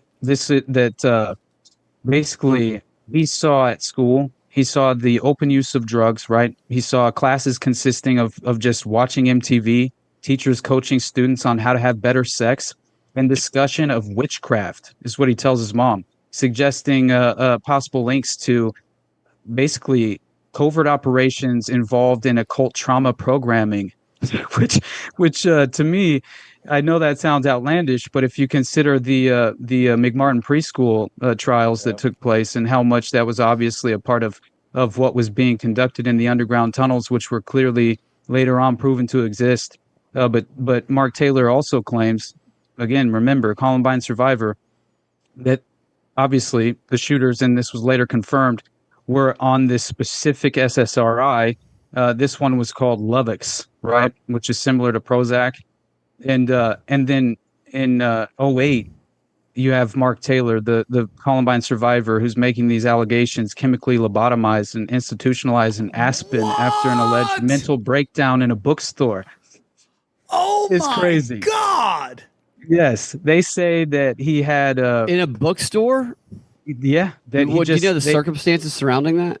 No, I don't know. I'm gonna have to dig further into this. I was very much considering covering Columbine in my upcoming solo project because it's too much. I've been wanting to for too long, and I'll have to do that Columbine first before I can cover Sandy Hook at some point. But because don't it just say that word. Don't say those words, dude. How dare I know. you? It is. Lost our website from by talking about Sandy Hook. It's crazy. The third rail, Zoom buddy. just went out. The Zoom went out. No, I'm kidding. I'll never forget. Was it Robbie Parker? Wasn't that his name? The one of the parents there that started laughing Newtown? before he was interviewed, and he just goes. He's like pumping himself up, like he's about to have to go live, right? And, he's just laughing, having a conversation. Then just before he goes on to do his segment on the news, he's like, "It seemed like what you would do if you were trying to prep yourself for an acting role." 100%. Never mind the photo of the kid and the shooting in like another country. It was the same kid in the. They had all the kids that died. I get, you know what I'm talking about. Yeah, we showed faces. We showed that photo on our website. We just said, "What's up with this?" And our entire website got taken down. Wow. So basically, what you're saying here, Austin, is that the school was basically teaching that death is cool. Death's cool, man. And what was the name of the program that they called it? All right, so this was called the Death Education Program. Wow. And this was, you had like a crazy example of a former Columbine student in 1985 by the name of Tara Becker, she was at a pro-family conference in Colorado, and she was giving a speech, basically, and she provided this testimony where she reports that she had a booklet that she had helped to compile for one of her school classes, basically, and this booklet was called Masquerade. And it was full of subliminal pictures and prose. And Tara explained how she had been taught to use the hidden double meaning subliminals, and how she had focused so much of her time and attention on death that she herself had tried to commit suicide. Oh my God. And so it's fascinating because basically Tara's testimony, if you consider the idea that the producers of 2020, essentially, this is what caused them allegedly to go do this special segment on the Death Education Program, which aired in 1990, right? And they hosted this segment at the Columbine High School, and so essentially, what you had this individual where Tara Becker, right, this former Columbine student, she explains that the subject of death was integrated into many of the courses at her high school. She said that death was made to look glamorous, that living was hard, and that reincarnation would solve their problems. Students were told that they would always return to, isn't that nuts, man? Students were told that they would always return to a much better life form. They would return to the oversoul and become like God. After one of the students, I know, this is like, seriously, how was this not just a sort of priority in terms of the coverage? Obviously, we know these are public school teachers, right? Yeah, but you know, I'm beginning to find that some of these school districts are entirely compromised, and I'm also under the impression that again, look, I'm dead serious. I think there could very well be just credibility to the idea that there are sort of these intelligence communities that exist, right, around the domestic U.S. Local politics are easy to capture. A whole community? Especially seeing that the internet made us focus on Washington, D.C. Yeah. People stopped reading their local newspapers. So now, they were going to get rid of the local newspaper in my hometown, Cortland Standard, and this company from Ithaca bought it. And now they're making you pay to get it's the dumbest thing I've ever seen in my life. It's basically on a it's almost its own Substack at this point, which is super stupid because nobody's going to ever do that. I mean, even though we used to pay for newspapers back in the day, but it was really, really a little bit of money, not a lot. You're going to make people pay $5 to get. It's like crazy to me. But people stop reading their local news. And I also gotta say that, like, and I realized this a long time ago, even before I got into tinfoil hat the show, that the real damage that is done isn't necessarily just the nightly news in terms of like nationally. It is your local news station that is pushing and pumping so much they're propaganda. parrots. Yeah. Yeah, they get funded by these Google News initiative, all these initiatives that just link them to the mainstream media, and they're just a little bit of a different variety of what you're getting from the MSM. It's crazy, dude. Yeah, and I mean to like sort of just like really the last note on the death education program that I found was fascinating was that obviously she began to claim that. Well, first of all, it was the oversoul notion was very interesting. Become like God. That to me feels occult in nature. You think Temple of Set, the black, the eternal black flame, which is allegedly this sort of belief system that you yourself can become your own God, right? And it's all it's a very strange. And Michael Aquino was This is part of the education. No, the oversoul part, yes. But I was just saying that it felt occult in nature, that specifically becoming your own God, right? Yeah. Becoming like God.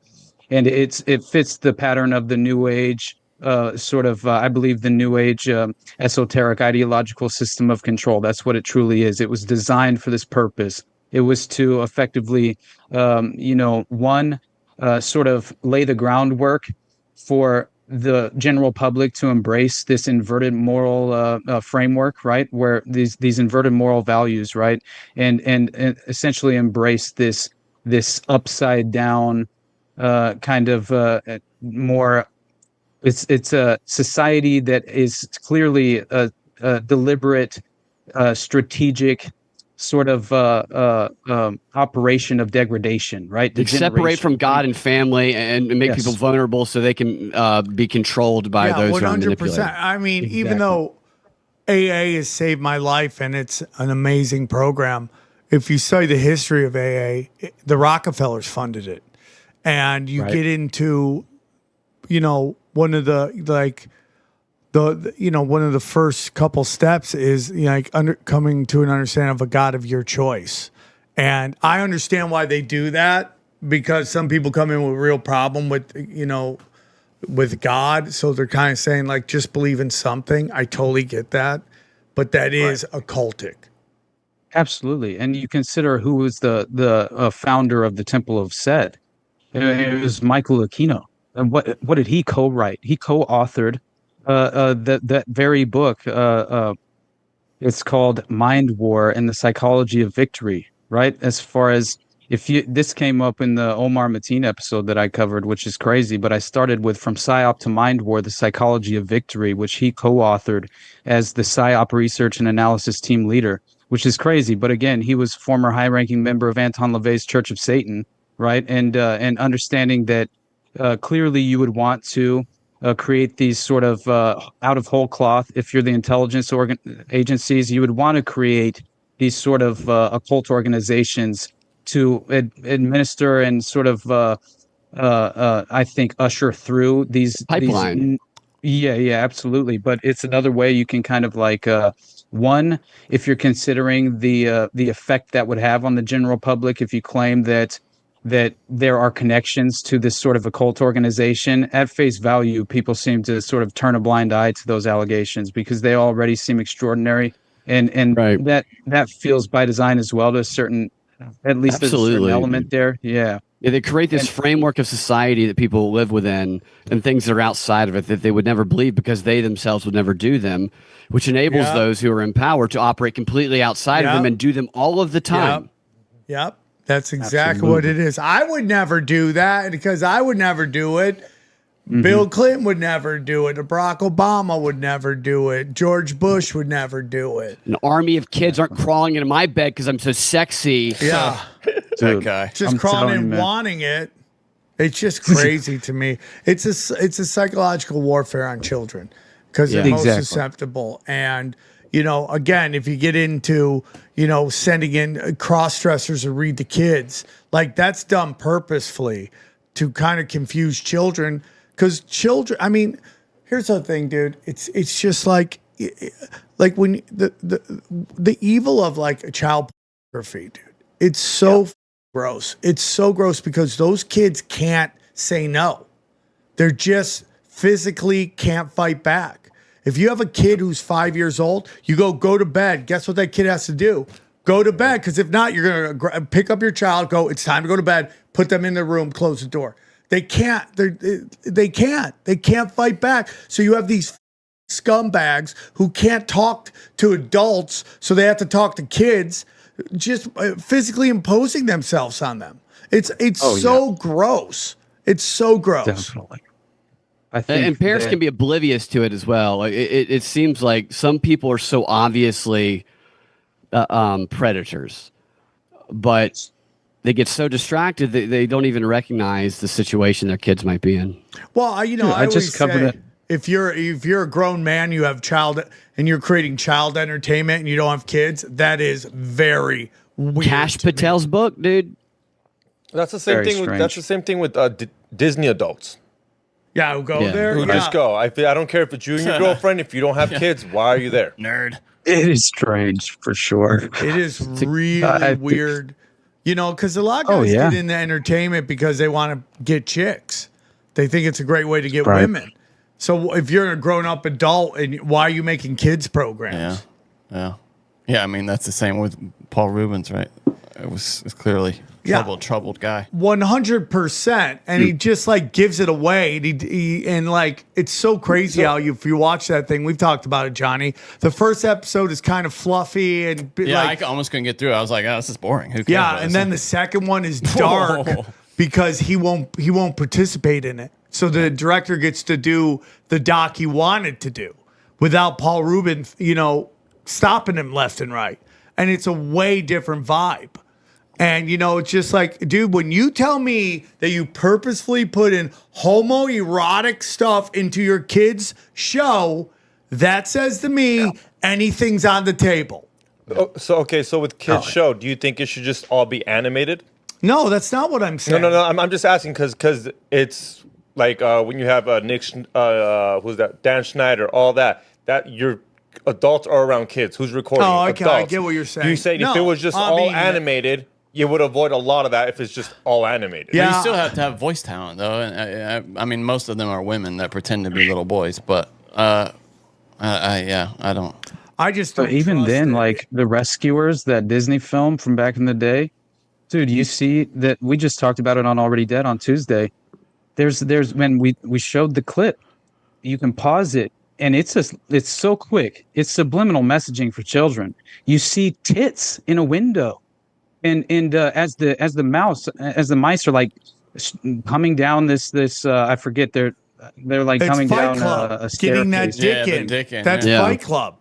If I'd have known that when I was a kid about Disney, I would have been looking at channel 99 and 69 through the white noise all the time. I would have been going to Disney to find the tits. Well, I mean, no, I'm with you, dude. Well, what do you guys think about the whole Roblox with Chris Hansen and all that shit's getting That's crazy, dude. I don't know anything about that. What is But he goes back to what they were saying earlier about like sending intelligence agencies in the stuff. What is it? Roblox and Chris Hansen? Roblox is having a problem. What? And Chris Hansen is busting people on Roblox? Yeah, well, there's a lot of guys busting, and they're getting kicked off of Roblox. No, so there's this kid.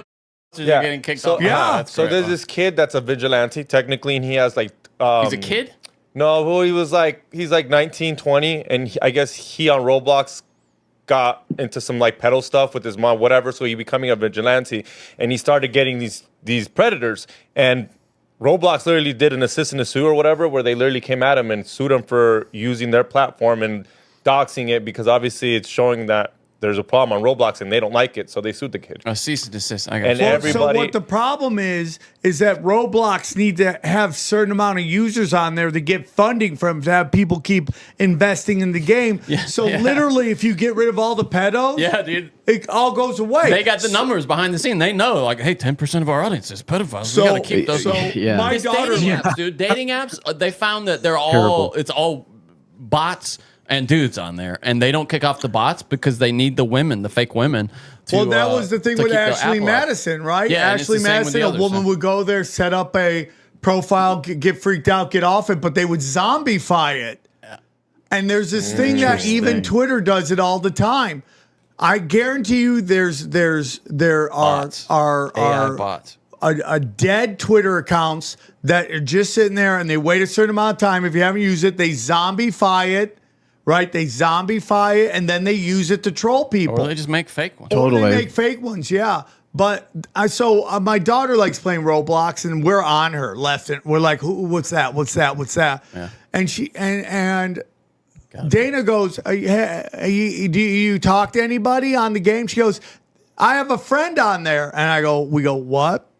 They go, I have a friend in there. I go, what does that mean? Show me. She goes, oh, this character follows me all around everywhere. I go, hey, can you communicate with him? She goes, yeah, I threw this sign. I go, give me it. And I wrote, I'm the character's father in real life. If you continue following my daughter, I'll find you and kill you. Yeah. And he ran off. It's such a vulnerable. So it's a place where they can go predators can go find the most amount of vulnerable children without supervision in these places like Roblox. Yeah. And the fact that Roblox is letting it happen, it's going to be a giant lawsuit, and we should sue them into the effing ground. Just sue them the shit out of it. This is the problem, though. Like if people haven't already realized at this point that we are surrounded by this strange culture of elite that are entirely protected and completely insulated from any real accountability, as long as they belong to the overarching network, because that's what it is. This very well established underworld. You mean financiers? Awesome. Yeah, the individual on the ground, like the peasant, say. They'll occasionally catch a charge, right? Yeah. But even then, it's difficult to charge just child sex crimes in general, which is fascinating. How many those are the scapegoats? So they capture those, and then they go, FBI caught these. So it looks like they're doing something, and it pacifies everybody. 100%. And there are all these autistic guys that look like they don't know how to talk to anybody in society, and they're probably. I'm not justifying. I'm not saying it's okay. Throw them the. But I guarantee you they're lonely. They don't know how to talk to anybody. And they finally got somebody talking to them. And they just do the unthinkable. And then they get thrown in jail. And it really doesn't change anything. And they've learned about sex through their entire lives because they've been closed off watching guys walk up to doors with a hole in the bottom of a pizza box. Yep. It's sausage and that's how they interact with nothing but just creepiness. Yep. And it's freaking gross, and they're trying to normalize it. They really are trying to normalize it. That guy Scott Wiener, who is a politician in California, decriminalized anal with a minor because he says it is homophobic. Yeah, my God, that's some NAMBLA sort of tactic, right? Where and they just keep voting him in. Who's running against you? That they can't beat the guy who goes, dog. Everybody, he legalized anal against minors. He made it legal. Why? That's all you need to say to win. That would literally be the debate. Okay, we got Scott Wiener versus Sam Tripoli in debate. Miss Tripoli opening statements. This guy made it legal to do anal with minors. Throw down the mic, walk the. Even the Reuters has like a debunk where they say this claim is false. The bill is intended to reform the state's sex offender registry to be fairer to young LGBT adults. Like, it's literally what you said. Young LGBT adults. What's a young LGBT? What's a young adult? What's a young adult? What they're saying is like a 22-year-old guy hooks up with like a 16-year-old boy.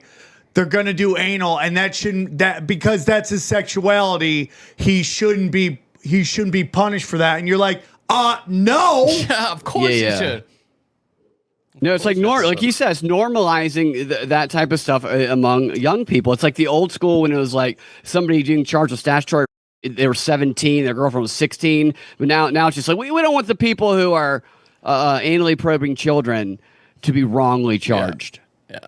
It's crazy. So they legitimately utilize children in the context of the operation as procurers for the adult and then they usually force them to take part in the abuse sessions as well. But they kind of will have like key priority victims that they'll have run roughshod over the other victims and sort of help condition them after being abducted, and to where they will be more compliant in this sort of situation. And also, I remember Paul Benassi claiming after they abducted, he and Lawrence E. King abducted a child, and I believe it was in Colorado, and then essentially, or it could have been Vegas, either one, and then flew to San Francisco, got a director with an advanced professional camera, and they were going to then record, obviously, child pornography, which then was escalated into a snuff film. Jesus. Which apparently on the flight, the child was obviously freaking out and entirely, kind of distraught. And Paul Benassi was the victim who was running roughshod over the other victims and helping with the procurement operation. And he claims he was a part of the Johnny Gosch abduction as well, providing the chloroform, right, like luring him toward the. So you had a grown man walk out of a bush, right, and have a conversation with Johnny, and then Paul Benassi sort of lures him over to close to a van, and then three men jump out and chloroform him and put him in the van. That's basically what happened.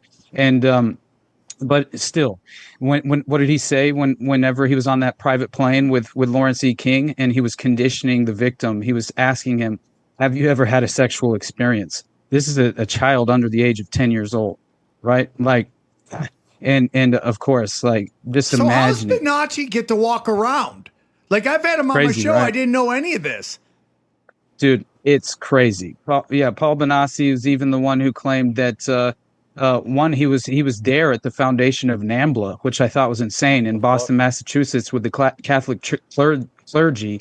And if you believe what Kathy O'Brien claims, obviously, right, they're very much pivotal in the context of providing children and utilizing these sort of child care organizations and underneath the umbrella of the Catholic Church to procure sort of children who have no real protectors in place or guardians.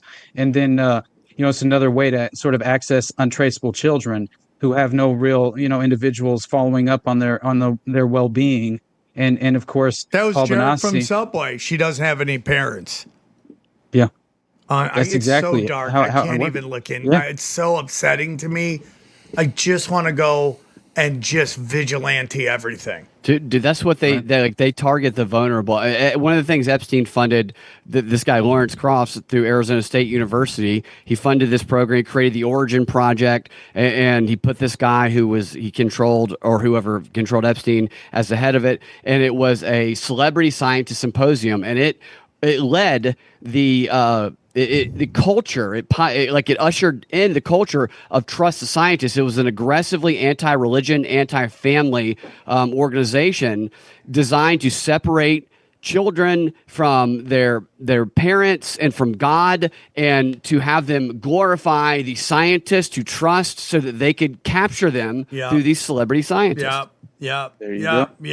I know with like the NAMBLA connection, the reason that it reminded me of like the tactics of NAMBLA, right? Just the North American Man-Boy Love Association normalizing.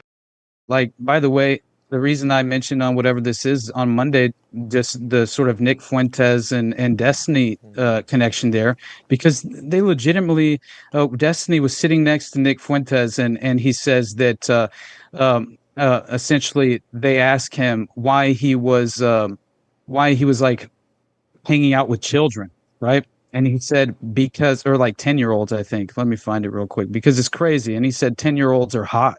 Nick Fuentes just reacts. He starts laughing his ass off and says how based it is. Yeah, here it is. Destiny says, children are hotter than adults. And Nick Fuentes says, based. Let's go. That's why we love Destiny. That's why we love this guy.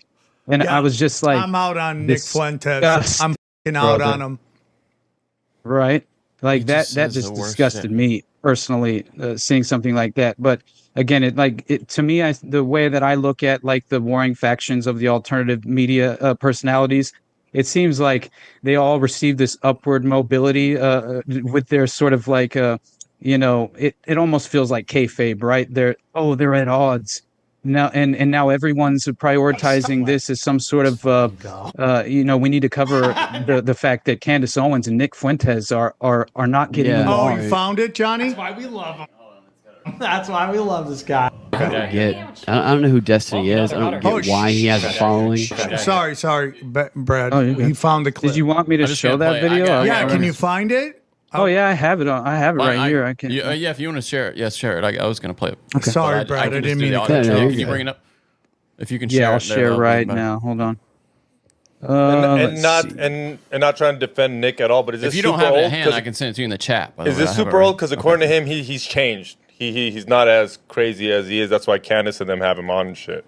It could be a while ago. It does look. He does look young. He looks super young right there, actually. Did I share that right? Yeah, but he's also though hung out with that Sammy Davis Jr. Big Chin guy that got busted with doing some stuff. I mean, you're right. People do grow, but you just got to make sure you hit share sound when you shared it. You might have to go back and for share. real? Yeah, share sound before you hit share. Okay, my bad. Now, have you heard that Sneeko's really? Who? Sneeko? I don't know. That young recent influencer. He's just like a troll.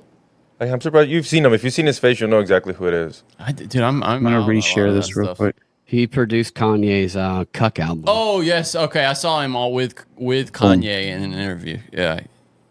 Okay, there. I think I did it right this time. All right, here it is. Yeah, this is crazy to me. Hanging out with children. Well, they're hotter. Let's go. And that's why we love him. That's why we love this guy. I just. Well, they're hotter. I mean, like, how much can you play into that? It's like, is that really a joke? I don't know. At what point do we go, Destiny? You're gone. Like, at what point? Who is he? He's a weirdo. Nobody goes to the IDF in Israel, tell him, hey, dude, stop filming yourself. Stop filming your war crimes. Like, he's accused. It's no longer a joke. Right. And Destiny's accused of like, what? Sharing with an underage girl, right? 17-year-old, but still, it's like, she's an underage girl. You're sexting and sharing. That's an issue. Why do people like him? How did he get a following? He's a streamer. I'm reading it right here. It says he quit his job as a carpet cleaner to stream video games full time. He was streaming StarCraft 2 matches on livestream.com and all the streaming websites. And I think he just got big doing that. But it's also he went to like, a Jesuit why academy. him? Well, yeah, there we go. There we go. Jesuit academy. Of course. It's like, what is the name of the black female comic? What is her name? She's like talks really hood. She's Queen Latifah? Wanda? No, Wanda Sykes. Oh yeah. Straight up NSA openly admits it. Been to Jeffrey Epstein's island. Of all the people too. Like I would never guess. No, it totally makes sense. Right. No, but I mean just her whole hood thing. You wouldn't think the government's going out looking for hood people, but I guess they are. Why? That's what they love to push is hood, degenerate, can't speak good You English. just think of a This comes G-man, from a you know guy what I'm that saying? can't speak good English, by the way. Think So of the average G-man, you don't think of Wanda Sykes, you know what I mean? Tupac, like Tupac. But you go, okay, this is what they do, dude. Everything is data. They're studying everybody, anybody in the NSA, CIA. 100%. Hey, man, if you're cool and you're funny and you're quick, okay, let's push him into the entertainment world. Let's blow him up. Destiny's a Jesuit. He's like kind of quick. He's got opinions. Push him out. I mean, we're just starting to find that every one of these people that are huge, that really, even like, it's like even some of the guys who got canceled, though. Like, but they're canceled now. They're back. They're back, yeah. What is the connection to like people are talking about Nick Fuentes and his connections to Roger Stone? That's right, crazy. and he's a weird guy too. And Roger Stone had Get Me Roger Stone, the Netflix show. If you've seen that, Very where he's just very open about his political dirty tricks. Everything is a PR stunt right now. Like that is how you get to where you are. Like you are conducting PR stunt operations, this competing, and society's like an experimental testing lab, and it's never been easier. Like you talked about data, Sam, to collect that data to then test and exploit that data immediately in modern society. Oh yeah, dude. Yeah, I think that honestly, just the fact that that like Roger Stone, Roy Cohn, that they're very similar in certain ways, and I think it's important. They're both gay, right? And what Nancy Reagan was specifically trying to seek like advanced medical treatment on behalf of Roy Cohn, who's dying of AIDS allegedly. Right, which is just too funny. What's so because interesting about that is because you guys have thrown those on a thing, but I hope you guys are still there. Is that even if you kind of watch the chick who was the head of YouTube, like she dies of turbo cancer, right? Like, did she take it? Did she take it? And then they just, hey, yeah, we got to keep the narrative going, and whoever gets sacrificed. So Ray Cohen. Nobody ever came in and goes, hey, dude, get off the AZT, dude. Ray Cohn, get off the AZT. Roy Cohn. Thank you. Roy Cohn. Roy Cohn. Get off the AZT, dude. Get off it. Who's Ray? Ray's my brother. You know, Dude, but they're like, get Roy off Cohn. the AZT, dude. Like Magic Johnson, dude. He got off it. That's why he's a fat billionaire right now. You think he ever got it? Who? AZT? He actually took it? I know. I think somebody pulled him aside way early and like, get off that thing. That's what's killing everybody. I mean, that guy could have died from a million things. He was into some crazy shit. Who? How about his kid too? He's like the same height. He's the only one who could have played basketball. Syphilis. No, what about his like trans kid that's just like a Nephilim trans? Mm-hmm. Right. It's like Roy Cohn has a giant trans kid? No, Magic Johnson does. Okay. I was about to say, what the fuck? I mean, the biggest gay you've ever seen in your life. That's hilarious. You think he could have played ball if he would have wanted to? I mean, he's super tall. Yeah, Huge. He's super He tall. could dominate the WNBA. But I was talking about those Yeah, I mean, Minnesota Tucker's cheerleaders, dude. Those male cheerleaders. yeah. They must be getting all the download dick, dude. I mean, They got one. The Patriots has one now too. Just as fruity as the. yeah, I mean, dude, they must be getting all the DL dick, dude. All those down Yeah, low dude. brothers who are tired of banging chicks yeah. are like, dude, because those guys are so shiny. They're so shiny. pretending dude. to be watching the girls, you know. No, dude. All look at the these- NFL Dwight Howards they're getting. Yeah. Which is why he's not in the NBA anymore. Is every team going to have one by the end of the next season? Yeah, I wouldn't doubt it. But the NBA is going to fight. I personally don't care. I know people get angry at that. Cheerleaders are gay. It's stupid. We don't need They it should there. get rid of cheerleaders. Yeah, I mean, we don't. It was hot when we didn't have Instagram and tits in our face all the time. Now it's like, oh, man, we got to remember to play defense. We got to. Dude, I can see Thank more. you, hot chick, who's like the team's down 40 points and they're in the camera all excited. It's like No, but and if you really want to, just find out who that cheerleader is. You can see more on her OnlyFans than you ever will. Well, you can Absolutely. see more in the row in front of you. All the chicks go out in public now with their ass. That's hanging why out. strip bars are dying. Why am I going to a strip bar where I got to throw women money to fake like they like me when I can go to a nightclub and have women fake that they like me, but I got a chance to at least bring them home? You can go on PlayStation and play simulators and have women fake that they like. In college football 2025, they had male cheerleaders for some of the teams, which so is a funny. weird. Well, there's feature always to been include. male Always had 'em in college, cheerleaders. yeah. There's In always college, been the they've guy always that had 'em. lifts them, but we've Not never them, had the it was the one gay with ones they had. the pom-poms looking shiny, dude. Yeah. I mean, shiny. Great dancer. Great. And they have the OnlyFans simulator too. They're bringing it out on PlayStation. I think I told you guys about that. If you want to read something really funny, go read the description of that, where it's like rags to riches. Do you have what it takes to make it? Respond to high profile clients, and we're just like, you're going to be getting these AI dirty messages that your character is going to be replying to. It's crazy. How long to trans cheerleader? I mean, they're really close. I mean, this Sooner the is better. close, dude. The technology. We have the technology. I mean, it's going to be there. You toss dildos at them too. It's going to be fun. Maybe some flashlights. So I heard that was for the what was it, the green dildo token? It was actually for promoting a new digital currency, a cryptocurrency. I wish I'd known about that. Played. I know. I'm right? trying I to was make like, a mobile holy app game of it, and I can't. Every platform I use tells me I can't do it. So literally, there's an OS called OF instead of OnlyFans simulator on PlayStation. Every single platform I've tried to make the dildo tossing game for the WNBA, it won't let me do it because it's inappropriate. In America, That's so guys. funny. In America. Guys, great episode. I know we can go 15 more hours if you wanted to. But again, If you want to check out our premium content, it's called Whatever This Is. It's available on each of our premium content. These guys are the best in the business. They have some of the best research out there. Real quick, one more time, Austin, tell them where they can find you. Yeah, man. You guys definitely check out the Underclass podcast. I just did an episode on the James Holmes cinema shooting, obviously with Radix Verum, who she's great. She's such a great resource, and I had covered it. We need to get it back. It's been about 2 years since then. I think that, or at least 2 years since I covered it personally on my own podcast. But again, it's like there are so many details, right? And I had mentioned the mind rapist and the therapist and everything else. I mean, it's absolutely incredible, the things that he claimed to have happened, obviously, and effectively the only thing I wanted to mention before I give my plugs is basically, he had essentially claimed that he had to go through with his mission or he would be suicided. And that was a part of his journal, right? Which he was obviously.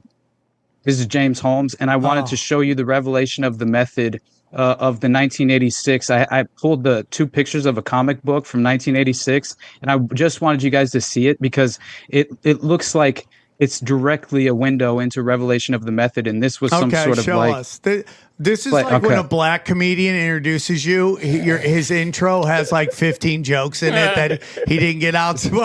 No, I love you. I'm just. It's hilarious. Anyways, but you find me here. But one more thing, real quick. But I can't help it, dude. No, it's great. You're a machine, dude. You're a machine. Here. I'm sorry, man. Can you show it? Okay, I'm going to share this. But I have to say this part only because it's fascinating, and it is to fulfill his programming or the kill switch will be triggered. That's how it came off to me. And so he essentially says, this is a part of his journal. He says, basically, can't tell the mind rapist's plan. If plan is disclosed, both normal life and ideal enactment on hatred failed. Then Holmes says, if I told them, then I would be locked up and could not carry out the mission. I had to complete it in order to not suicide.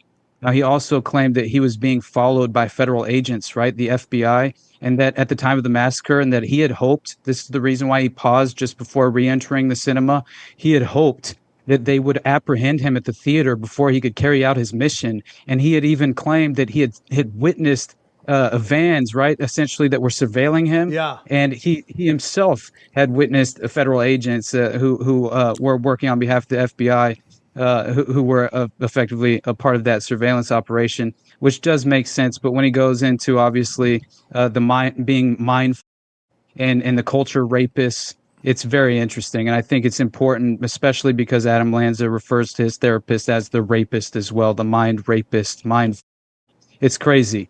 And again, it just points to, in my mind, you had a legitimate example of DID playing out. And I intended to actually start the episode by referencing this because you had mentioned the of course, Project Soul Catcher, Dr. Robert Duncan. I found that to be extremely important as far as like the concept of a modern Manchurian and what he claims. Harvard graduate, investigator, and author of that book, Project Soul Catcher. It's interesting. Secrets of Cyber and Cybernetics Revealed. And basically in 2012 is when he reveals that he had been interviewing over 650 people who claimed to have been in under government mind control and in a program that they referred to as Manchurian Candidate ID Program Free. And so then he subsequently goes to the Senate Intelligence Committee and meets with 26 senators, as well as the head of the Los Angeles FBI, and then works on with a consortium of scientists on a research project for over 8 years, providing a closest estimate he could reach, being that there are around 10,000 Manchurian candidates in the works being programmed by the CIA right now that can be used at any time around the world. But he also concluded by explaining that only a small percentage actually become successful Manchurians, allowing the CIA to subvert certain international laws forbidding the agency to engage in the assassination of foreign leaders through the strategy of indirection or utilizing agency handlers to indoctrinate individuals into these Manchurian candidate programs in order to self-righteously assert plausible deniability after the fact. Dr. Robert Duncan claims that among these alleged mass shooters, James Holmes falls into this Manchurian candidate category as well. And this is when he claims that the ultimate priority is to predominantly manufacture consent for landmark gun legislation largely encouraging Americans to disarm themselves through a combination of drugs, manipulative psychological techniques, and advanced cybernetics.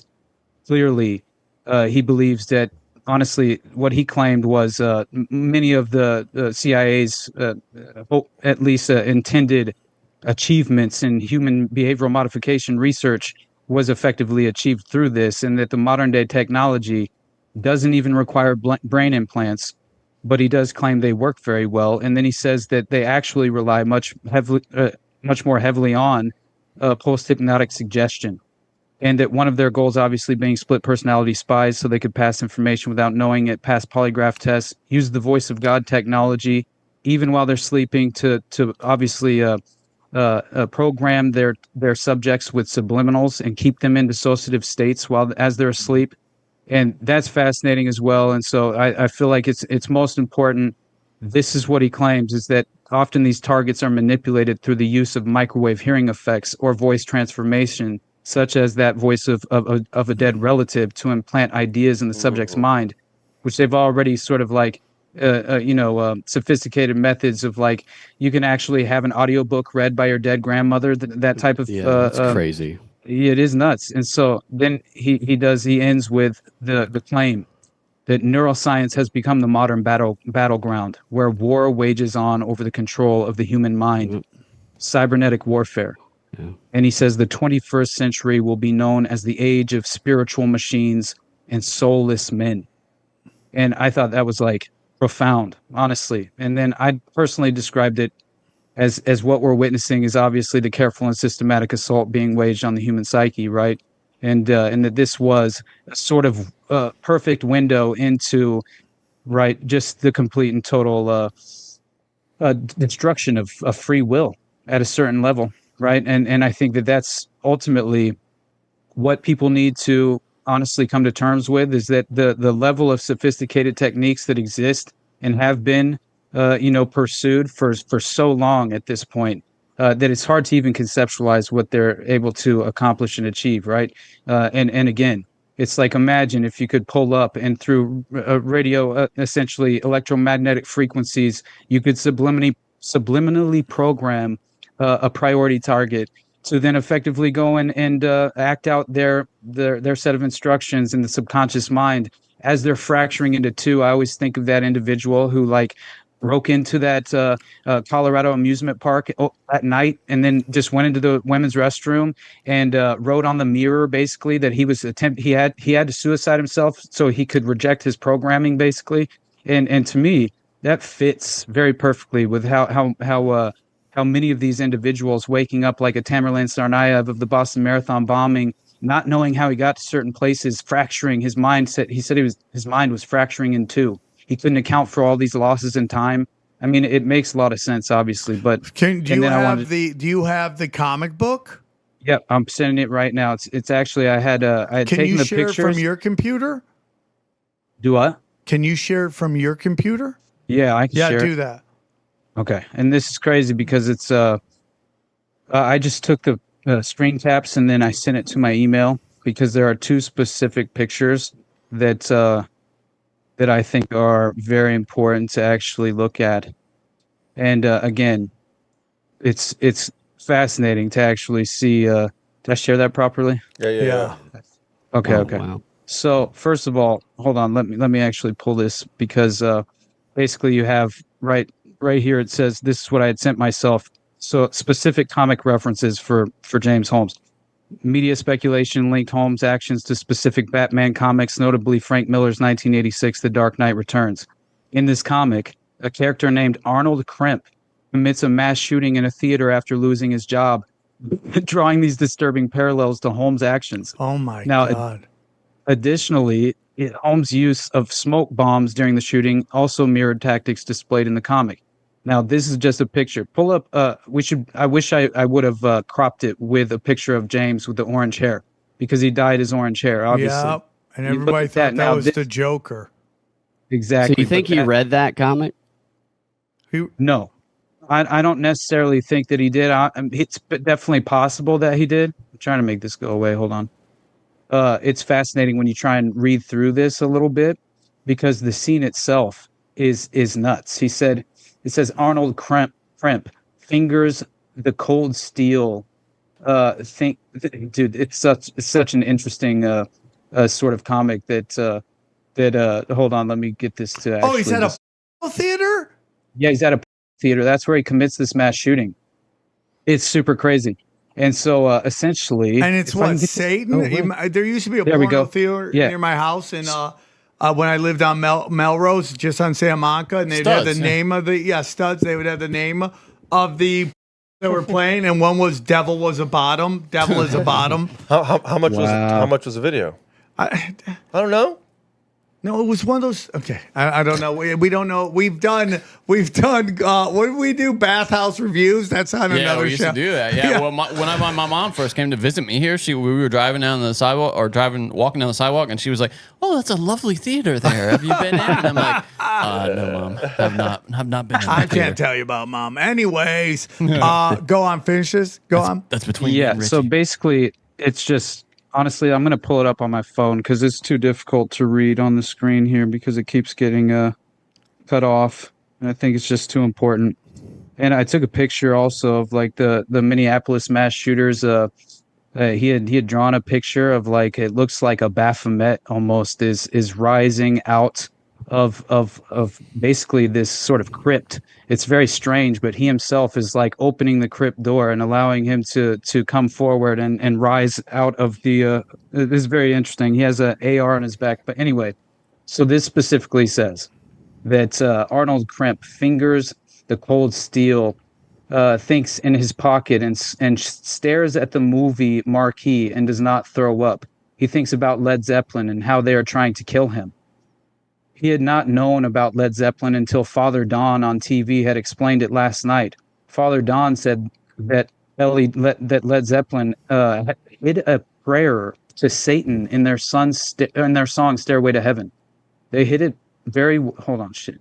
They hid it very well. They recorded it backwards, and then he goes on to say that basically Arnold Kremp took the album from the record store where he worked until they fired him that afternoon and transferred Stairway to Heaven to tape. Then he played the tape backwards. He played it 47 times until he was absolutely certain that Father Don was right.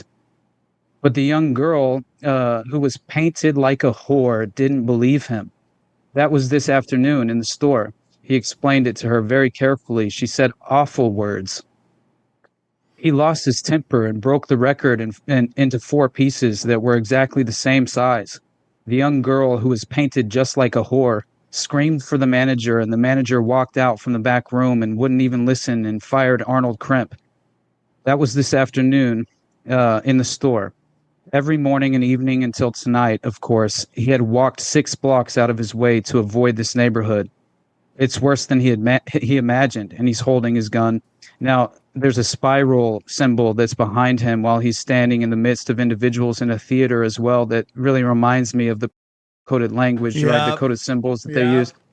And then he says row on row on row on row of pictures of women and words and words and words. He stopped at this one, the one he is in right now, and read the title that did not make him throw up. The title is My Sweet Satan, which is what Arnold Kremp is absolutely certain he heard when he played Stairway to Heaven backwards. Then he seems to go into this instant rage. On the screen, he says, a nun is doing something, and she's painted exactly like a whore.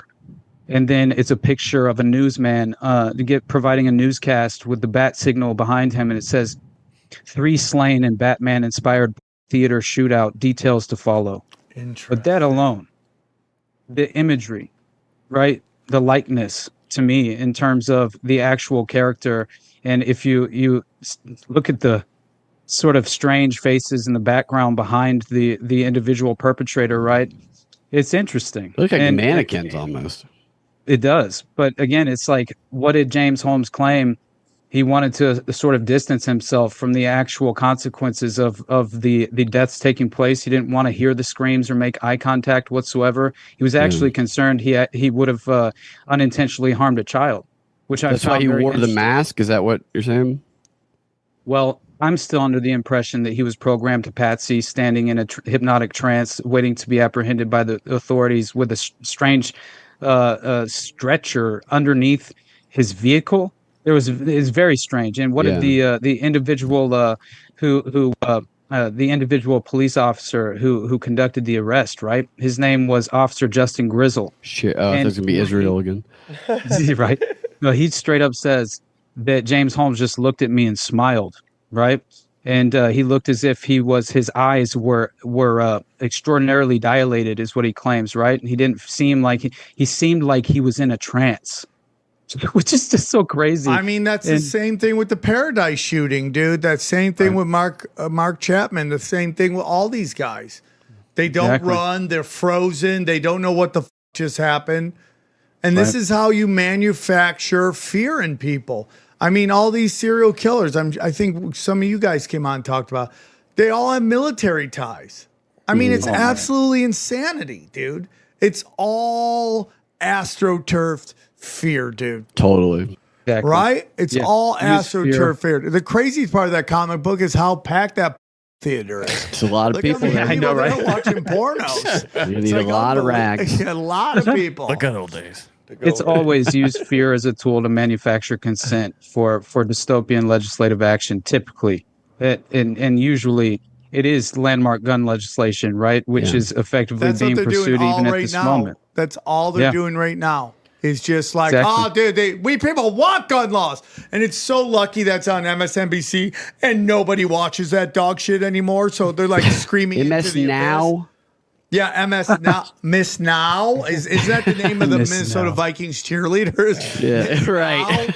Miss Now. I got all the DL dick all over the place. Guys, one more time, Austin. Where can they find you? Austin does some I'm so sorry. I love you guys, man. I honestly do. And, no, it's and great. I got nothing it's but great. It's great. I got nothing but love and respect for you all. You know that. And I'm forever grateful for these opportunities, man. Like, it's surreal for me because I've been a major a fan of both Sam and Brad for a long time. So years I've consumed your content, and I've just and for some reason I felt as if we could just have a conversation, we would kind of hit it off, and it would just be a natural, organic kind of relationship that would form, and luckily I was correct on that, honestly. And I think it's mainly has to do with the beautiful intentions, right? I think that's what matters most, the law of abundance that you practice as well, Sam. All right, I'll shut up, guys. I'm sorry. I'll give my plugs, but I swear I'm very grateful. You're just a kind soul, buddy. You are, dude. And I love you guys. You are a computer. You are a supercomputer. You outro like you're giving your final address as leader of the resistance. This, right? You have a timeline, right? You have a timeline on this timeline, and here's A to Z, right?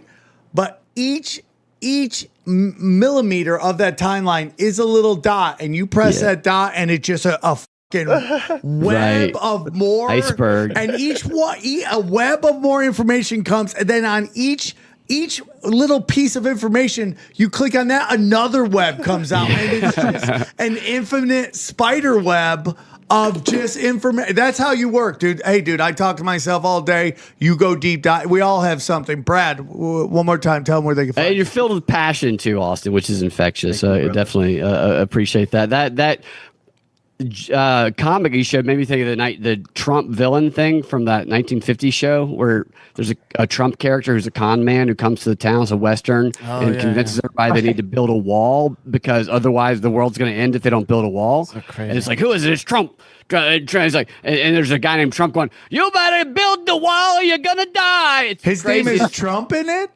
Yeah. Have you not seen that? Holy shit! All right, you dude. heard this. I'm gonna. Crazy, dude. Yeah, I'll show it to you. I got a clip of it. You want to see it? Yes, absolutely. Yeah. If you haven't seen it, the never-ending show. I can't believe you haven't seen this. No, I've never seen it. Play it. This is crazy. This reminds me of Broken Sim. This was like the first time around. Trump. Can you guys see that? Yes. Yeah, we got it. Oh, let's read it real quick. In a 1958 episode from a Western television series, Track Down, a con man named Trump, oh my God, comes to town and warns the people that the world will be destroyed, and the only way he can save them is by building a wall. Damn. That's amazing. This is hilarious, dude. That's the craziest shit ever. Okay, play it. Did you hit share sound on that? It's a stupid little box you have to check when you share it that I didn't realize either, Brad. I'm just gonna be with some Western music. Where's the bot here? I'll share it again. See if I see Yeah, the it's bot. just on that's the what I right had to do. side. It says share sound, a little tick. You have That's to. like the other one. What's the book? I see it. I see it. What's the book that Trump's mentioning into where he's gonna be? The last That's president, crazy. Barron and one. then Barron, Baron Trump. Mm-hmm. All right. There you Time go. traveler. Can you guys hear that? No, No. but maybe there's nothing. We don't know. Track down. Have you shared stuff before? Because if you haven't, you have to like set up the permissions with your computer sometimes. Oh man. Here, I'll send. How about I send you the link in the chat? Yeah. Hey, actually, can you? Yeah. If he sends it to you, can you pull it up? Ba-ba-ba-bam-bam-bam. Yeah. Yeah, this is man. great. You guys are gonna love this. Crazy times, dude. All right, it's in the chat. Yeah, this was. I remember this. This was one of those things going around back during the wall days. That was just mind blowing. Revelation of the method is real. Oh my Old God. school too. Joe Rogan wore the sweatshirt that I gave him. Nice. He wore it on Awesome. They stage. must love you, bro. You get that blue belt so fast. Give it to me now. I'm just so busy. I can't make as much as I want to. The 7 C's is gonna be pissed, dude. I love 7 C's. Yeah, we all do. It's cool. Oh, is that the guy that says everybody's Yeah, we love on the him. payroll? I gotta get him back on. If I don't get him on soon, I'm gonna be compromised. Yeah. We just gotta have him on just so he doesn't say we're compromised. Track down, Trump. Track down. Wait, what is that ad? What was that? Looks like Yeah. peptides. Here we go. Vaccine ad. Here we go. Open it. Turn it up. Is there sound? Yeah, I heard it a moment ago. Wait. Did you? Actually, yeah, remember, you gotta No. share it. No, I did. You gotta share it. Oh, There it is. There it That is. fits. I bring you a message. A message of great importance. Without my help and knowledge, every one of you will be dead. Sheriff, how long are you going to put up with this? What do you mean? How long are you going to let this con man walk around town? Be careful, son. I can sue you. How about it, Sheriff? When are you going to put the lid on? What for? Well, stealing is stealing, whether you do it with a gun or a mouthful of mealy words. I don't intend to sit here and be insulted, Sheriff. If your people don't want my help, I can go elsewhere. Wait a minute, Mr. Trump. You don't talk for the rest of us. Since the sheriff wouldn't stop Trump, Hobie had to find somebody who would. Sheriff Chet Farrow was the gun law in Talpa, and Judge Clement was the book law. You hear about Trump? Yes, sir. What are you going to do about him? What do you want me to do? Stop him From what? from taking the town. Can you prove that that's what he has in mind? Well, it's obvious. But can you prove it? In order to arrest him, the sheriff has to have a charge. And Trump hasn't given him a thing to go on. Well, there's got to be some way to stop him. Well, if there is, I don't know it. It's a funny thing. Sir? When we were kids, we were all afraid of the dark. And we grew up and we weren't afraid anymore, but it's funny how a big lie can make us all kids again. Big lie. Holy shit. Hobie had checked the town. The people were ready to believe. Like sheep, they ran toward the slaughterhouse. And waiting for them was the high priest of fraud. I am the only one. Just me. I can build a wall around your homes that nothing will penetrate. What do we do? How do we save ourselves? You ask, how do you build that wall? You ask, and I'm here to tell you. You're a liar, Trump. Aren't you going to stay for the fireworks? I've done all I can for Talpa. Figure it's time for me to be moving on. Well, I think you ought to wait. That's where you and I disagree. You're under arrest, Trump. What charge? Well, you write it any way you like. What happened? Grand theft, fraud. I think a jury will find it's stealing. Damn, dude. That's If crazy. that happened is- today, you would think that was AI. You'd be like, oh, they made that up. Yeah. 1957. Well, it's also that like, oh, everyone's getting dumber. Look at what people loved back then. It was like garbage, you know? Yeah, So- well, I mean, remember, there's the video that the first film, you know, of the train coming toward it. Like, everybody was like freaking out in the theater because they thought they were about to be crushed by a train watching it on there. These famous stories of that. And then you got War of the Worlds. I mean, yeah, People weren't Naive. like savvy back then. I Yeah, guess they you'd could say, do about long media. division, but they didn't realize it was a movie. It's like Yeah. this weird thing. It is strange. Kids can't do math. Well, I've never used long division in my life and I'm 52. Yeah. I mean, it's just like data changes. It's just data change. Like you got these fucking Chinese. They're like, oh, X times Z times a billion, blah, blah, blah. And they could do it, but they can't create. They're like autistic idiot. I mean, so it's crazy, dude. It's crazy. Guys, great show. Brad, did you get out where they can find you? It's Freedom Act Radio on X. There's a link in bio. Propaganda Report on any podcast listening app. Propaganda Fight is my website. Patreon.com/propaganda report. Prop report on locals, Rockfin, and a final a heartwarming message. It relates to what Austin says. There's a book called The of the Mind. Oh, good. Very hard. Thanks, Brad. The Psychology of Thought Control, Menticide, and Brainwashing. You got it's from 1956. Dude, it's gonna be beep, beep, beep. Written by a psychoanalyst, and like Menticide, it's organized. It's organized thought control. It's it's a psychological form of genocide, where a powerful group manipulates and perverts the minds of the victim to transfer their own. Wow. I have the book. I've read it. It is. It's extraordinary. This is a 20-minute ending on the show. Yeah, that's a long It's like broken simulation. Yeah. dude. Okay. Yeah. All right. Great show, guys. Let's break it down. All right. What'd you guys think, Austin and Brad? Dude, why don't you just tell us a computer was coming on? Yeah. I mean, it was a machine. He's a machine. They're both machines. They're both well versed in everything they bring. It's so funny. It's like, I did Rogan. He's like, what's the source? I'm like, it should just be Austin and Brad. My friend Austin, my friend Brad. Dude, that video of that Nobel laureate is maybe the most infuriating thing I've ever seen. I don't know how you interview him and don't go nuts. Like, I couldn't finish the interview. I'd be like, you're a piece of shit. Yeah, I mean, you defenestrate the guy, throw him out a window, right? Just like... Yeah, they wanted it. It's like gross, dude. And that's just how they think, and they're all the same. And he's belligerent about it. Like I'm tired of arguing this. I'm right. I love diddling kids, I mean, just lose it, dude. Just lose it. Just lose it. I mean, it's just crazy. And then that whole Destiny stuff, he's a piece of shit. He's dead, by the way, that guy. We should dig him up and piss on him. Well, like I was saying that about Netanyahu. It's like he might die at the end of this. And I go, I don't care. Dig him up, put his corpse on trial, just the same way that they did with the Pope. You remember when they tried a dead corpse? Oh, they did? Yeah, they dug up a Pope and they tried him. Oh, I did not. Whoa. Yeah, they should do that with Netanyahu as he tries to get out of it. But again, it's like, how deep down the rabbit hole do you got to go? And then you got this idiot Mike Tracy over here trying to tell us about pedo panic when we just did 2 hours of like, it's systematic, you idiot.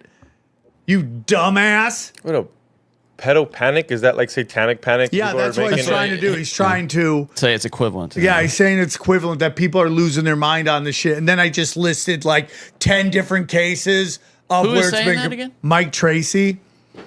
I don't know who that is. Yeah, he's a journalist, and in the past he had some really good work, but again, it just gets into this thing where like you get the call and you got to go fully retarded.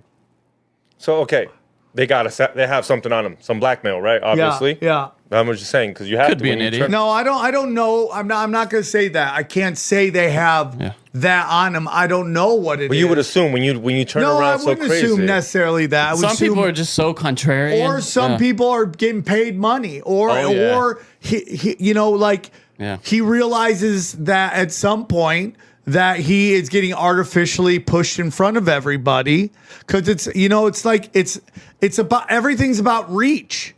Right? It's like, you always have these people, they say, run Hollywood, right? We know who I'm talking about. And now that Hollywood's dying, how are they going to promote their own? Well, it's going to be through reach. Who's allowed to be seen and who is not? And that's the whole thing. It's like, who is pushed to the front of everybody's timeline, everybody's front page on YouTube? That's what's going on.